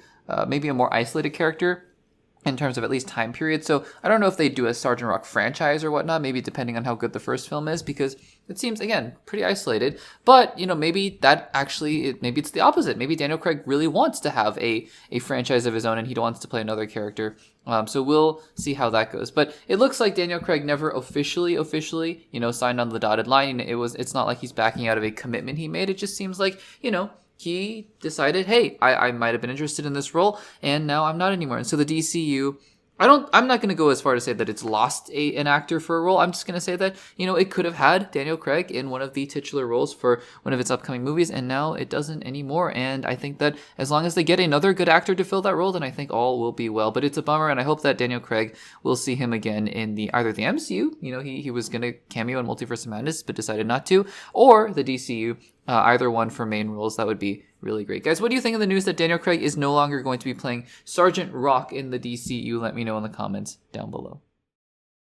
Alrighty, guys. Well, so 2 MCU projects that, I think were pretty well received at the time, both TV shows in the MCU, and we'll obviously talk more about the TV shows that aren't going to be happening, but the TV shows that did happen. Well, we have Hawkeye and Agatha All Along. Now, Agatha All Along, with that show, we've been talking, seems like for months now, about will they, won't they, are they going to make a season 2, is it going to happen? Patti LuPone, we talked about that a couple weeks ago, she was like, nope, definitely not going to happen, and I said at the time, don't believe her, because the way she phrased it also was really more just speaking to her character, and for those of you who have seen Agatha All Along, spoiler alert for those of you who haven't, but she dies in the show. So I think her comments were more referring to that than anything else, and yeah, I mean, it's just sort of been an ongoing saga about, are they going to do Agatha All Along season 2? So now, with the upcoming Daredevil Born Again, we have one of the executives at Marvel, not Kevin Feige, but Brad Winterbaum, who is he's been one of the spokespeople lately in terms of television goes, as far as television goes in the MCU. And so, yeah, like I said in a previous segment, when actors say things like Chris Evans says, I'm not going to be in Doomsday, or Andrew Garfield says, I'm not going to be in No Way Home, I don't always take that to the bank. I just kind of take that with a massive grain of salt, because Andrew Garfield, as we know, lied. But when these executives say things, I mean, they can be cagey, right? That's the name of the game. But I feel like they generally don't have an incentive to just outright lie to the media. It doesn't feel like a great move on their part. So, when Kevin Feige says something, I generally take it to the bank. But Kevin Feige is also very cagey. Brad Winterbaum, though, has been pretty open in general about future plans. And he's now doing interviews about Daredevil Born Again, but they're asking him questions about other MCU projects. And he referred to, in this recent interview, 2 shows, like I mentioned, Hawkeye and Agatha All Along. Let's talk about Agatha All Along first. So he says, when asked about the possibility of doing an Agatha All Along Season 2, this is his quote, "A show like Agatha, to me, is a concept-based show. Yes, a second season for sure is something that we would want to do, but let's not rush it. Let's get the right idea and then make it." So I want to talk about this quickly before we get into Hawkeye, because we've talked ad nauseum about Agatha and Season 2. Is it going to happen? Is it not going to happen based on Emmy considerations and whatnot, categories? But I think what Brad Winterbaum is saying is fairly true, although I think a couple things. So number one, when he says concept-based, I mean, in a sense, all shows are concept-based, so I'm not entirely sure what he means. Like, sure, maybe if you want to compare it to a sitcom like Friends or The Office, that's, I guess the concept has been done and you can just repeat the concept. But if he's talking about the fact that Agatha All Along needs to use a different concept every time, or it needs to be original, or I don't know what he's talking about, because frankly, I think every show is concept-based in a certain sense. If he's talking about the fact that Agatha All Along needs to be different from season 1, I agree with that 100%. We can't just have the same Witches Road format. Just like how if you did a WandaVision season 2, I just don't think you could have done the same sitcom format. It just wouldn't have worked. It would have gotten shticky. It would have gotten a little bit old and tired. So if that's what he's saying, for sure. But I think the general sentiment behind it is encouraging, right? Because he's like, no, we're not just going to make Agatha All Along season 2 just for the sake of it, and we're not going to rush it out, which is, I think, what they would have done previously, right? I really think they would have done that previously. But no, I think he's, the Marvel is taking the approach very much so of being like, yep, let's just get it going. But if we have the right idea, we just need to get that first locked in, and then we'll continue going with Agatha All Along season 2. And I think that, again, it's a very encouraging thing there. So I'm pretty happy to hear that. Now, Hawkeye is a show that I think people generally like, although it's not near the top of anyone's MCU lists or even MCU television show lists. I was actually really surprised how much I enjoyed Hawkeye the second time I watched it. You can go check out the rewatch video on the podcast or on the YouTube channel where I talked about it. I was, again, very pleasantly surprised with how much I enjoyed Hawkeye the second time, and I'd be very happy with a season 2. It's not like Falcon and the Winter Soldier, where sure, you could have done a season 2, but instead they did Captain America Brave New World, and they're doing Thunderbolts for Sam and Bucky. It's not like WandaVision, where I think the concept is kind of done, and then it led into Doctor Strange 2.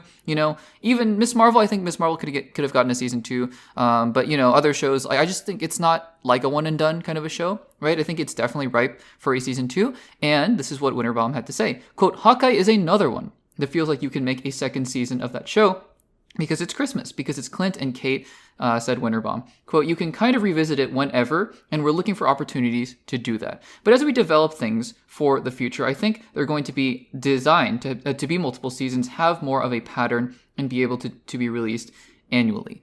Okay, couple big things in that quote that I think are very important. Number one, so they're saying Hawkeye season 2, definitely looking into that. That's great. That's awesome.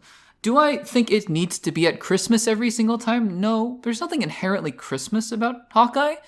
But the flip side of that is the thing he said at the end, because I think that's actually the most important thing we get out of this entire interview. He says, quote, "We want, we want these shows to be, quote, designed to be multiple seasons, have more of a pattern, and be able to be released annually." That is great. That is great news, because I think people now who are watching TV in the streaming era are so accustomed to the idea of, oh, no, you can't get shows to come out more than, 2 or 3 years apart. It can't be better than that, right? Well, in the era of sitcoms, it was like that. In fact, in the era of most television shows, even 10, 15 years ago, it was like that. Every year, new season. Right? Friends, The Office, every year, new season. And I mean, it was just like that, right? And so to think of the idea that we're going to get a new season, for example, we could get a new season of maybe Daredevil Born Again every single year for maybe 3 or 4 years, 4 seasons. That would be awesome. We could get a new season of Hawkeye starting in season 2 for a couple years. That would be great. So I think that the most encouraging thing is that again, we talked about this before, and we're going to talk about it again when it comes to the shows that they canceled, right? It's the fact that Marvel is going to the drawing board and saying, we're going to redo our approach. We're going to have a writer's room, but we're also going to have a showrunner. We're going to have a showrunner. We're going to pilot things. We're going to develop things internally. And then once they're ready, we're going to go. And we're going to have multiple seasons, and it's going to be great. I think that is super, super encouraging. So guys, do you think Hawkeye and Agatha are going to get season 2s, or do you think that this is all just Winterbaum saying, yeah, we'll explore these things, but we don't know for sure? Let me know in the comments down below. Alrighty, guys. So I did my initial review of Captain America Brave New World, and I gave my thoughts, and you can go check out my initial thoughts in that segment, in that episode of the Access Blockbusters pod. But I I think this has been a good exercise for me. I think I did this last with Joker Folie à Deux, where I did a little bit of a post-mortem on the film. Post-mortem is a little bit of a strong word. Just to look back and allowing myself to have a little bit more time. And because of the nature of the podcast, where I can kind of outline the segments however I feel is most beneficial for people who are listening and for myself. I really do like doing these sort of, a week after, just trying to think about, has my opinion changed on the film? And after hearing what other people are talking about and just the general consensus around the film, but also just having more time for me to think about it, have my opinions changed on the film? So we're going to be talking about Captain America Brave New World again. And this is going to be spoiler filled. So this is not going to be non-spoiler. If you haven't seen Captain America Brave New World, you are more than welcome. I would encourage you to check out my non-spoiler and spoiler review, where for the majority of it I talk about Captain America Brave New World in non-spoilery detail. But for now, we're going to be talking about Captain America Brave New World about a week later in spoilery detail. So you have been warned. So it looks like Captain America Brave New World has not been received particularly well. On the one hand, critical score, it's about 50%. And that's not fantastic, although it's not atrocious either. Seems like it's about split 50-50. And, the cinema score, and cinema score is made out of audience members, right? Coming out of the film during opening weekend is the lowest in MCU history at a B-. The other thing to note, though, is that the audience score on Rotten Tomatoes is relatively high. I think in the high 70s last time I checked, so could have gone down.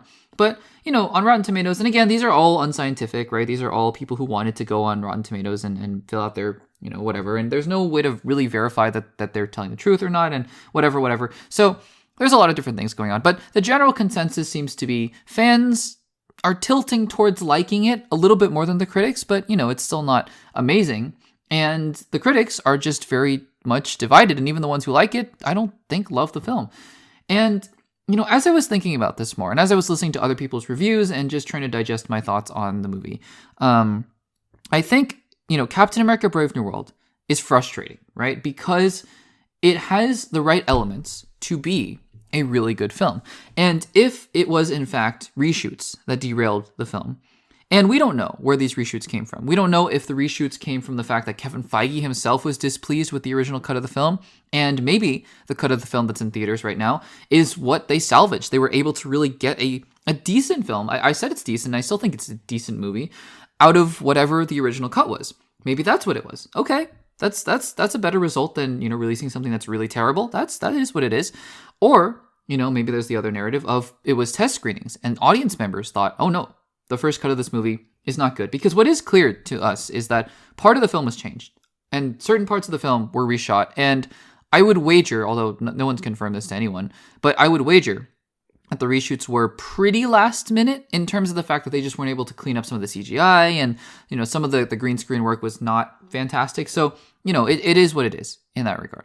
But I think, Captain America Brave New World is frustrating because, yes, it does some decent things. It does things right. For example, it is set firmly in the world of the MCU. Celestial Island. I love that. That's great. Love that they're referencing that. Adamantium. Great. They don't really talk about adamantium or what it is or what it does. It would have been kind of cool to explore, some of the things that Thaddeus Ross talks about towards the beginning of the film, like its applications in medicine and weaponry and stuff like that. That would have been cool, right? But again, I think it's fine. It's for those people who are not familiar with the comic books, because for those of us who know what adamantium really is and what it does, obviously it's setting up X-Men. Obviously it's setting up Wolverine. So I think that makes a lot of sense. But for people who don't know, I think it just makes just as much sense that, oh no, okay, so we've been following the MCU, and vibranium is what a lot of, these different things like Cap's shield and Falcon's suit and Black Panther, all these different materials are made out of. And now this weapon that's even stronger, or a metal that's even stronger. Okay, that makes sense to us.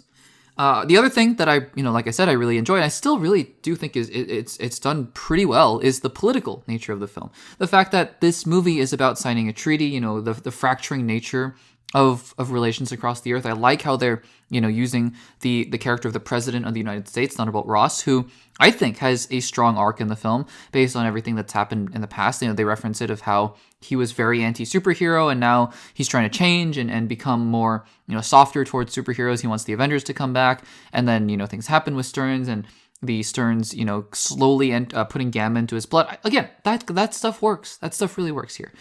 It's really, the reason that this film is frustrating is it's really what's around the edges that don't work as well to me.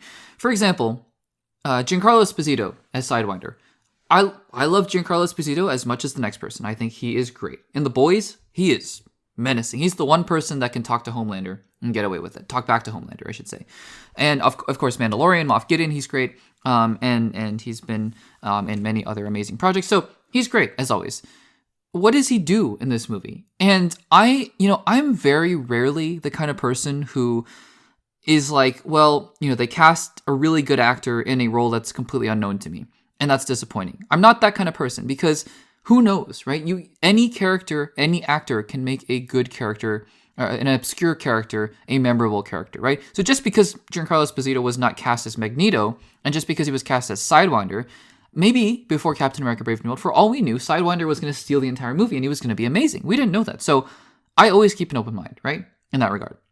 After having seen the film, though, and after having seen exactly what Sidewinder does and who this character is, he's just a guy who has guns and knives and maybe Serpent, or the Serpent Society, but they're called Serpent in the movie. Maybe Serpent has a bigger role in the future of the MCU. Maybe they're much cooler, or they do a bunch of other stuff. I don't know. Nobody knows, right? Maybe Serpent never shows up again.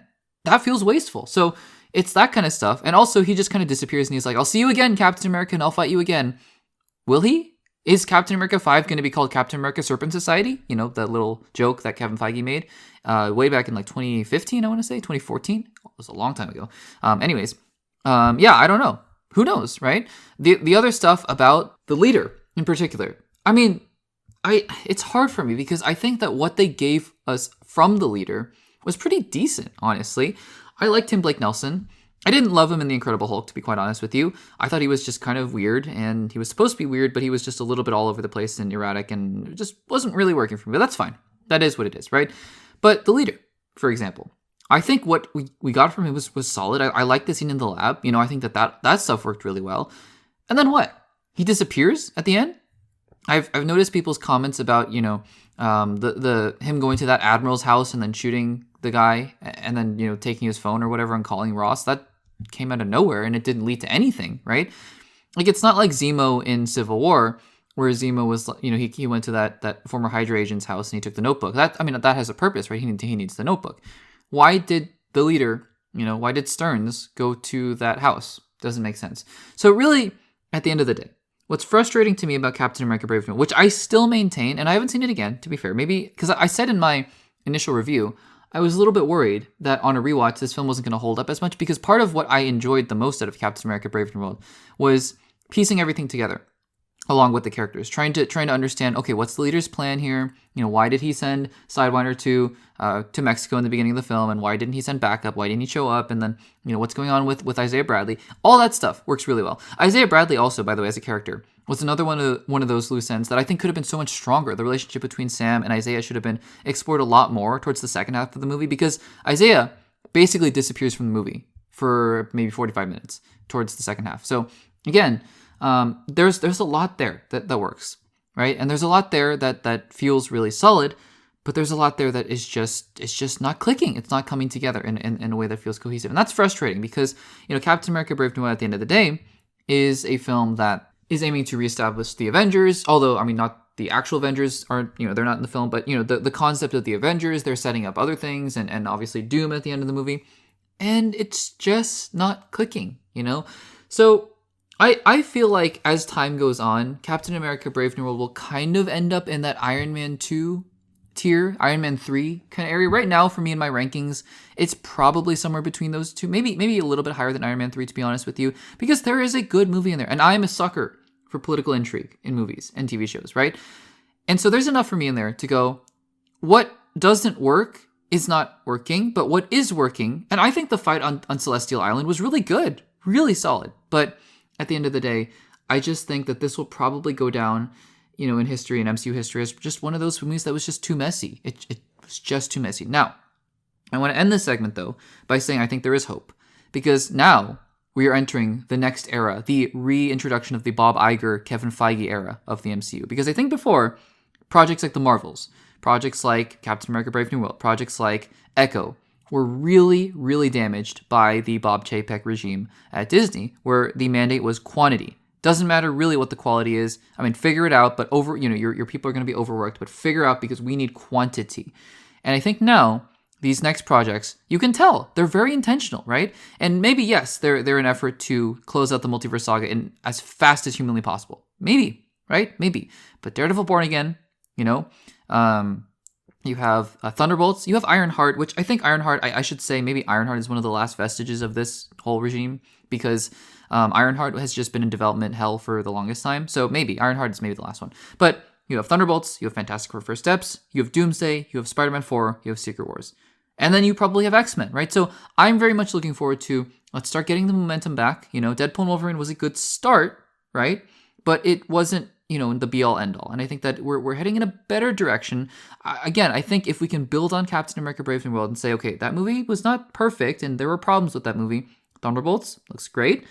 Fantastic Four looks great. You know, Avengers Doomsday looks like it's coming together pretty well. It's in production right now, so I think the lessons that Marvel is trying to learn from all these different things are going to be applied there, and let's just see where we go from there. Because what do you think about Captain America Brave New World now that it's been about a week since the film has come out? Let me know in the comments down below. Alright guys, so this episode is still very Captain America Brave New World centric, and we're going to talk about all these different things, right? You know, a post-mortem, in a sense, more like a revisiting of Captain America Brave New World, how it fits into the MCU, all these different things, the post-credit scenes. But one thing that I think people are the most curious about, and, you know, rightfully or wrongfully, it's just become a source of curiosity, is how has this movie changed throughout its production? Because it's no secret at this point that there were some changes to the film. I mean, like I've been saying, Giancarlo Esposito, and people are not denying this within Marvel, he was inserted during the reshoots.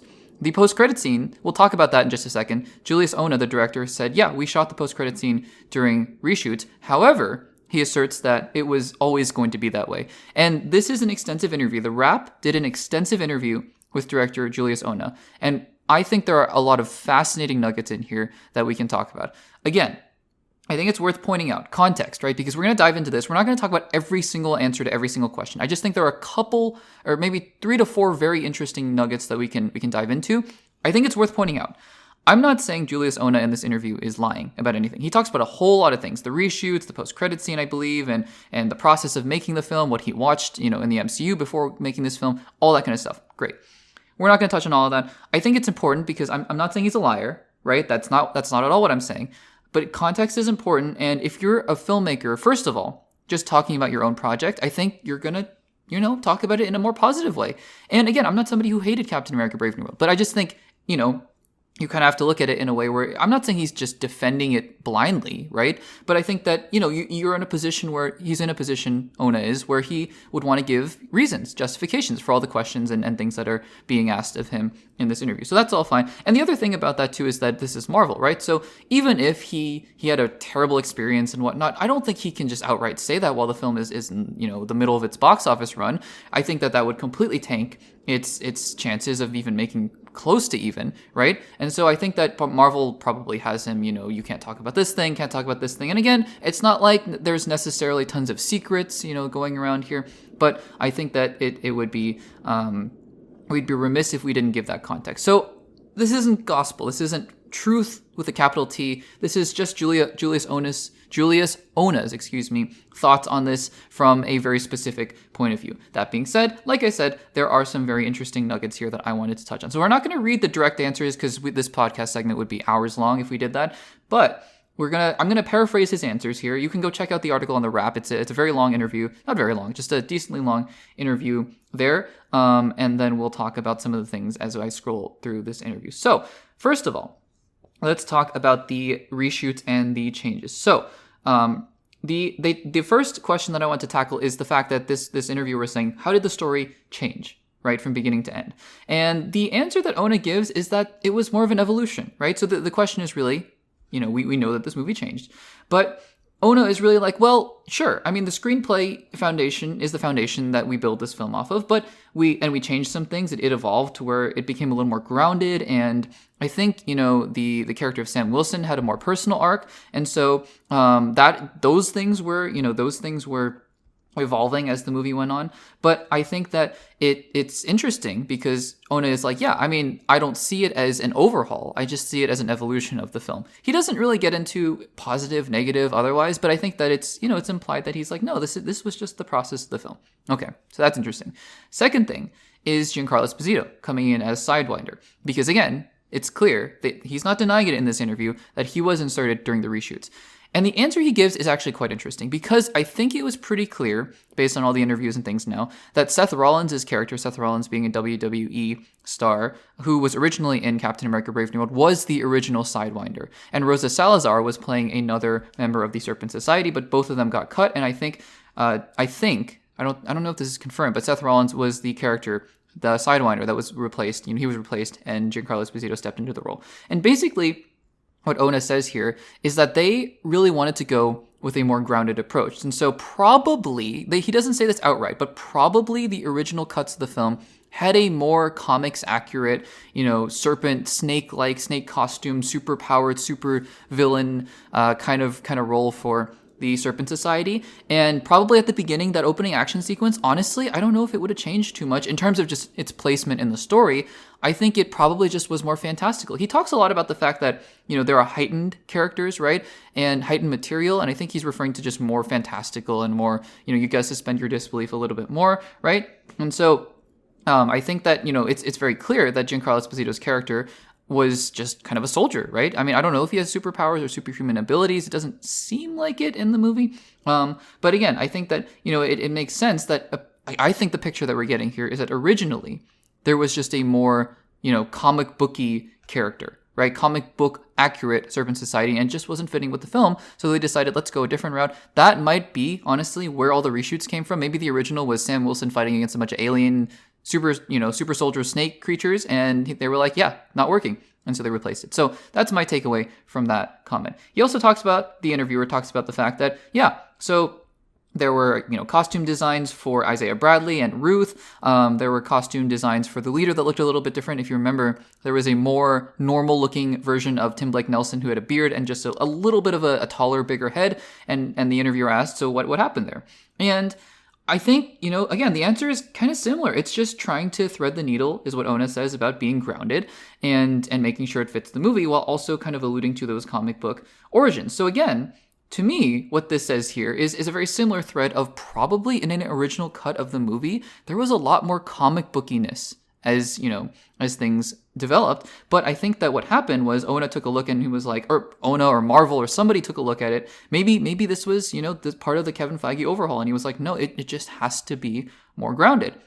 And so they I don't know if, changing the leader's big forehead to a brain, I don't know, bald cap or whatever they use to do the prosthetics. I don't know if that's more grounded necessarily, but maybe having less of the heroes like Isaiah and Ruth like flying around in superhero costumes and whatnot. Maybe that's why Isaiah was really not present in the second half of the movie. So again, there is that. And finally, they talk about the fact that, what are the mandates that Marvel gave you? And he was like, no real mandates, it's just we developed the story and we went from there. And then from there, it's a matter of, okay, how does Sidewinder, fit into the future of the MCU? He talks about the fact that Sidewinder is definitely, or not definitely, but, he says something like stay tuned to see where we go from there. And of course, with the inclusion of Bucky Barnes in the film, that's definitely going to be a big part of the Thunderbolts, and it's going to be a natural lead-in and whatnot. And so again, it's just talking about the fact that, the Daredevil people said the same thing, right? Scar Depayne said the same thing because he was like, I just wrote the story, and then if we butted up against the MCU's bigger story, we were told to back off, but it wasn't that often. So that is that. Sorry, I should have mentioned one other thing I mentioned before at the beginning. He talks about the post-credit scene, and apparently, yes, it was always the plan to have the post-credit scene be an allusion to Doomsday, and it was always the plan to have the post-credit scene be the leader in the raft talking to Sam Wilson. It's interesting, though, because in that post-credit scene, we don't see Thunderbolt Ross explicitly, and feels like that was still part of the version of the movie where Thunderbolt Ross was dead, because I think it's pretty clear that Thunderbolt Ross died in a previous version of this movie. And so anyways, he talks about the fact that, they planned to shoot that scene like the entire time from the very beginning. They planned to shoot that post-credit scene during additional photography. And so, aka reshoots, right? And then they did it. And so that's why they shot that scene in reshoots, but it wasn't because something was a mistake or they had to add something in. Again, I don't know how much of that I believe or buy into. I mean, it feels a little weird to me. So again, that's why I gave all the context at the beginning of this segment, because I think it's really important that we take all of those things into consideration and just sort of parse out, okay, what is the director saying and how is he saying it? So again, all these different things are up in the air. But anyways, guys, I found this, I think the takeaway here, right? Because we can parse through all the different things of what is true, what is not true, what is PR speak and whatnot.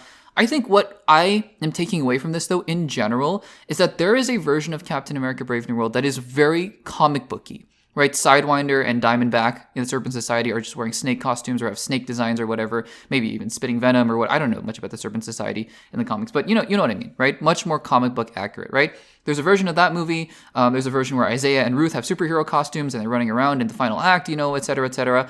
And maybe Marvel just took a look at that and said, this isn't working. Whether or not it was part of those test screenings that have been rumored for all this time, which I just generally don't buy into those reports, generally speaking, but we'll see. We'll see. Maybe it'll come out that was in fact true, but maybe that's what they were referring to. They were like, what is this movie? Why is it so oddly tonally dissonant, where Sam Wilson is a very grounded kind of hero in a sense, right? And you have all these different weird things going around. Who knows, right? Who knows? So anyways, I think that is really interesting to point out there. Guys, what do you think of these comments from director Julius Onah that the film changed, right? But it was all just sort of part of the process. And what do you guys think really did change from the original cuts and the original scripts to the film that we got? Let me know in the comments down below.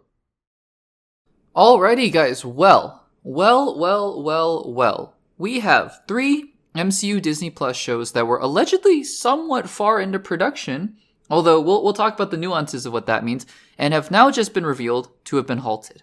There's, again, some context behind this that we want to talk about, but I find this very interesting, and we'll talk about the implications in just a second. So, yes, Marvel Disney Plus has had, I would say, a less than smooth ride since its inception in 2021. 2021, by the way, though, started off with a bang. In January, we got WandaVision, and that ended up being my second favorite MCU project of all time. So it's not all been failures. I've really enjoyed Hawkeye, especially even more so upon my rewatch. I like most of Miss Marvel. I think Loki Season 2 is a success. I think Agatha All Along is fine. It's pretty good. And so I'm very much looking forward to Daredevil Born Again. But other shows, Loki Season 1, Falcon and the Winter Soldier, Moon Knight had some decent things in there. She-Hulk, I think, is, Echo is fine. It is what it is. Secret Invasion, is what it is. So, again, they've been very hit or miss, right? So, anyways, I think a lot of that had to do with the content, the amount of content that was being produced, the quantity over quality mandate that was given by Bob Chapek, the former CEO of Disney. And now we are only just now, a couple years later, because again, production timelines they're very far in the future. So just now, I think with Captain America Brave New World, which I think was, I'm hoping, Ironheart notwithstanding, because Ironheart has been delayed so many times. So Ironheart is, I think, technically the last project in that original mandate, I would guess. But I think Captain America Brave New World is sort of the last real project where it was like, yeah, just pump out content. And Marvel, whether or not Marvel would have made Captain America Brave New World or not, I think what was clear was that Kevin Feige originally probably just didn't have enough time to do the quality control that he needed to do, right? And so Captain America Brave New World comes out, and, there are rumors that it was reshot and whatnot, and so they did the same thing with Daredevil Born Again, but it looks like Daredevil Born Again, they were able to start early enough in the production of this retooling, this rewriting, that they were able to just basically start from scratch. And they got the series that it seems like they wanted. Thunderbolts, it looks like, was a movie that they really put a lot of intention and heart into. Fantastic Four First Steps, pretty similar, it looks like. Wonder Man looks like the same. Vision series looks like the same. And Doomsday and Secret Wars looks like the same. So I think, the Disney Plus series, it's just sort of been a product, right? The quality, the varying levels of quality has just been a product of where Marvel has been in the past couple years. But, the other thing that they've done, right? Because I think it's pretty fair to say that they probably thought they had a really winning formula with WandaVision starting out the MCU. They, with all the positive word of mouth, they were like, oh, this is good. It's basically cutting up a long movie into little chunks. We got this. We're going to do well. And then, slowly they started to learn their lessons. And now they're officially moving forward. This was as of a few months ago, they announced, or not announced, but it was reported that they are now going to actually be, moving to having actual showrunners, because before they just had a writer's room, which worked, again, for some shows, but it didn't really for others. And they're also moving towards a model where they're going to be just piloting things internally and, making more content or sort of developing more content than they're actually going to make, which I think is a little interesting given Marvel, needs to have everything kind of tied together in some fashion. So we'll see how that goes. But anyways, all that to say, It has been reported now by Deadline that, and I'm going to read directly from the article, quote, Marvel Television has paused development on 3 projects, Nova, Strange Academy, and Terror Incorporated, Terror Inc. This is interesting, and it's interesting, well, let me just get the big elephant in the room out of the way, excuse me. It's hard to completely surprise me with any MCU news these days because I'm, pretty plugged in. I mean, I kind of have to be just to be doing this podcast, but I also enjoy, hearing things, although I don't take leaks seriously, so I read them sometimes and I'm like, yeah, whatever, it is what it is. Terror Inc. was not something I had ever heard of before. I'm going to be completely honest. So it is, again, it's difficult to blindside me with Marvel news, but the fact that Terror Inc. was not only in development, but it has now paused development is interesting to me. Anyways, let's read the second part of the quote. Quote, sources stressed to Deadline that these projects were never officially greenlit and may still come to fruition at some point. The studio has simply shifted its priorities at the moment. And it goes on to say, Nova, right? We've talked about this. Nova had a writer. Nova, I think, had a showrunner, right? So Nova was pretty far along. I think one of the people who wrote Criminal Minds was either the writer or the showrunner, right? So Nova was pretty far along in production. And so when they say they've never officially been greenlit, I mean, that's fair. I don't think you go as far, to hire a writer and a showrunner if the show hasn't been greenlit, unless they were just at the end of it and they were like, yeah, maybe we're ready to go. And then Marvel was like, hold on, pause. So we'll see. Strange Academy was rumored to be happening. We talked about that in one of the recent episodes with the rumor section. And again, Terror Inc., I've just never heard of this. Apparently this is a person in the comics who can, I guess, take people's limbs and adapt their personalities. I don't know. From the very little that I've read from this character in prepping for this segment, I really couldn't tell you that much about Terror Inc. But anyways, so yeah, it seems like Marvel is taking a step back and, quote, shifting their priorities, right? And I think, on balance, this is a good thing. I think that Marvel should step away from Disney Plus in general. I think something like one show a year is where their priority should be at. Because look, it's not really working, right? Even the shows that really do work, when those characters show up again in live action, it's like, what? What happened, right? Because the thing is, you can say MCU-wise, right? You can say in the Infinity Saga, people kind of jumped off the bandwagon because they were like, do I need to really watch all of these movies? And that was only when they were releasing, and I say only, 3 movies a year. And people were still like, do I really need to watch every single movie to understand what's going on in Infinity War and Endgame? And luckily, the Russo brothers did a great job. I maintain, and I obviously haven't experienced this myself, but I maintain that you probably could have watched Infinity War and Endgame without having seen every single MCU movie before then, right? I think that would have been fine. So again, if people were saying that with movies, then how much more would they be saying that now when I think way less people have Disney Plus, right? I think a fraction of the people who went to see Captain America Brave New World had Disney Plus and watched The Falcon and the Winter Soldier. I think the same went for WandaVision, although WandaVision I think was a very rousing success also because of COVID and whatnot, right? People were at home watching TV. But, I think way less people saw WandaVision and then went to see Doctor Strange the Multiverse of Madness because then people were like, wait a second, what happened here? What happened to Wanda, right? And to be fair, even the people who did watch WandaVision were like, what happened to Wanda? And I'm not one of those people. I've said it before. But anyways, Miss Marvel to the Marvels, right? It's just something about the way that they're approaching the television characters and bringing them to the movies later. Because let's be honest, right? I think Doomsday and Secret Wars can be really good. I really do. The Russos, I trust the Russos very much so. But still, and people are going to be like, but you've seen Daredevil and Spider-Man No Way Home. And no, you haven't.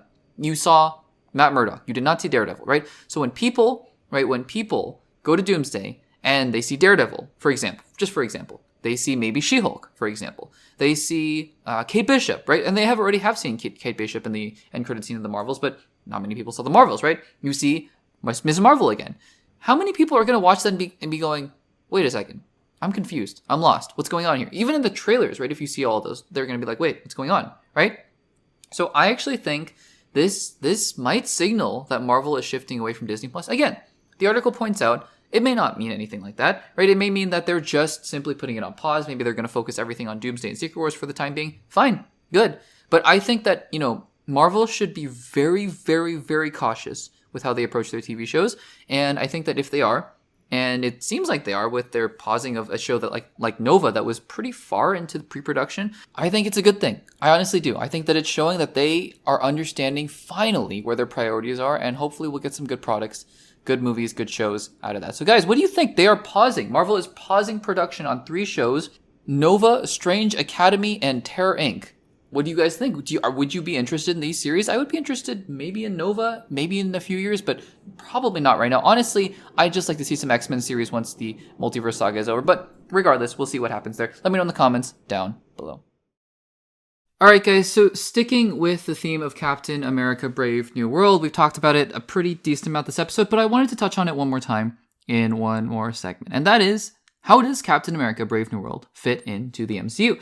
We've talked about the post-credit scene, right? And, we'll get into that a little bit more, but I just wanted to generally pick on some of the threads that were laid into Captain America Brave New World and see what direction they might be pointing in. So let's go into that right now. And this is, of course, going to be spoiler-filled, a spoiler-filled discussion of Captain America Brave New World. So if you have not seen Captain America Brave New World, no worries. Just make sure to save this segment, save the podcast for a little bit later once you have. So let's start to pick apart some of those threads and see where they might be leading in the future of the MCU. Maybe nowhere at all. For all we know, Eternals is an example of a film that, I guess, got paid off somewhat. The Celestial in the Ocean got paid off.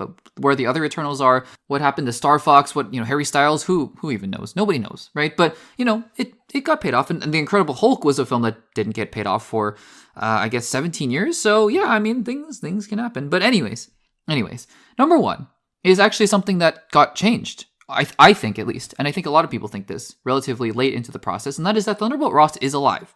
That is one prediction I got very wrong. Although I do think that I was right at a certain point, because it looks like there was a funeral where Liv Tyler and Anthony Mackie were filming, and Thunderbolt Ross wasn't there. And it looks like the scene at the raft was kind of reshot, and Betty Ross was kind of CGI'd in there.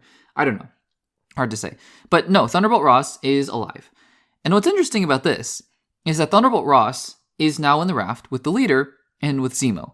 These are characters that I think could play a decent part in, a decent role in the MCU in the future, whether it's Thunderbolts. I think that, look, I've been speculating this whole time. Like, why is this team called the Thunderbolts? It has to have, it would be crazy if the president of the United States, who just turned into a Red Hulk, who just rampaged across, the United States, or DC, and is now in prison, right? Maybe that was a reason. Maybe Thunderbolts had a change. Maybe they were like, yeah, we actually kind of want Harrison Ford to pop up and during their reshoots, and so they had to change Captain America Brave New World. Who knows, right? Who knows? That seems a little bit much, but maybe they kind of realized we really need, Harrison Ford to come in Thunderbolts. Maybe.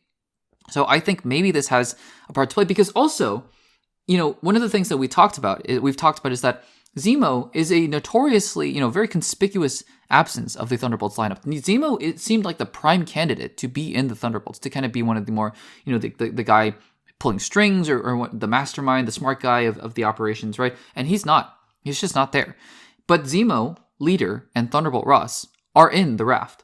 And I think all 3 of these characters, I think it's pretty intentional. Like, I think, say what you want about the execution of everything that went on in Captain America Brave New World and about all the reshoots and all the different things that were changed, but I think it is very intentional on Kevin Feige's part to have these 3 characters show up in the raft together at the same time. What that looks like, I think, could play into Thunderbolts. In fact, I would think it has to, like I said, because of the name Thunderbolts. But maybe in the future, and who knows? Who knows how long Harrison Ford would want to be Red Hulk? I don't know. Maybe because of his age, this is just not a character that shows up again in the MCU. Maybe it's just Captain America Brave New World and Thunderbolts and he's done. I don't know. But we'll have to see about that. It could also be leading into a team like, Dark Avengers, if that's not what Thunderbolts is going for. So there's a lot of possibilities with the characters that are sitting in the raft. Speaking of the raft, number 2, the post-credit scene, right? So what the leader says about what is going to come, that seems pretty clear. It seems like Sam Wilson, he's being warned that there is going to be other worlds and other things that are going on in the multiverse that he is going to have to contend with. And that is, of course, Doomsday setup, Avengers Doomsday, the next Avengers film coming out in 2026 May. So that is pretty obvious to me. But leading off of that, number 3 is that Sam Wilson has been given a directive from President Ross, or former President Ross, to re-establish the Avengers. That was something he was a bit iffy on, but by the end of the film, it looks like the Avengers are going to be re-established. Not only that, but it looks like Joaquin Torres is going to be a part of that team as well. So we're basically confirmed to have 2 members so far of whatever the Avengers team looks like in Doomsday. that is going to be Captain America and Falcon walking tours. And so there is that. Number 4, X-Men, because we talked about this a couple weeks ago before Brave New World came out, but the director Julius Onah said, yeah, I mean, it seems pretty obvious, right, that Wolverine is going to be set up by all of this with Project X or Weapon X, and it looks like that is probably where they are going. Now, I said this in that segment where I was like, well, that's fine and all, but if the speculation is true that Earth 616 will probably not exist as we know it, right, heading into the end of the multiverse saga, what parts of the Earth 616 are going to be actually carried over into whatever the next phase looks like? Maybe this reconstructed universe will have all the stuff from adamantium and whatnot. Maybe that's what they'll do. That seems plausible, right? So it seems like there is going to be a decent amount of setup here going into that with adamantium. And speaking of adamantium, number 5, so not just the X-Men setup, but number 5 is that the world is on fire. And the world is struggling for resources. They are fighting over these things. And not only that, but this is indeed setting up a Wakandan adamantium war, because now, based on whoever gets the adamantium, maybe the United States ultimately does end up with the lion's share of adamantium by the time Black Panther 3 shows up, and that is really what that movie is about. I would be very down for that. I would be very excited for that personally, to see the political ramifications of the United States getting their hands on adamantium, and the Wakandans and maybe the people from Talokan with Namor feel very threatened by this, and so they kind of band up, team up, and they go after the United States. But it's kind of a back and forth Civil War style. So we'll see. We'll see about that. But I think that is one of the clear setups here that is going on. Adamantium is definitely going to clash with vibranium, especially as it becomes more common, as we assume that it's going to be mined out of the Celestial Island there.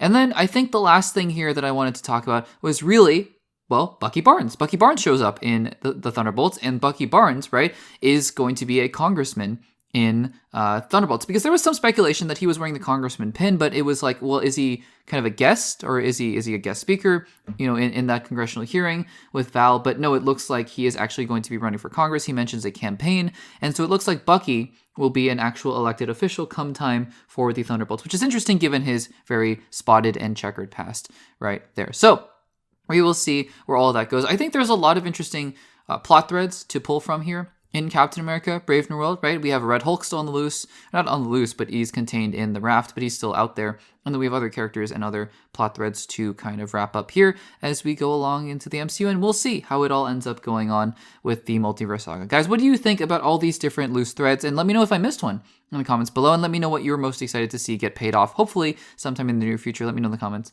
down below.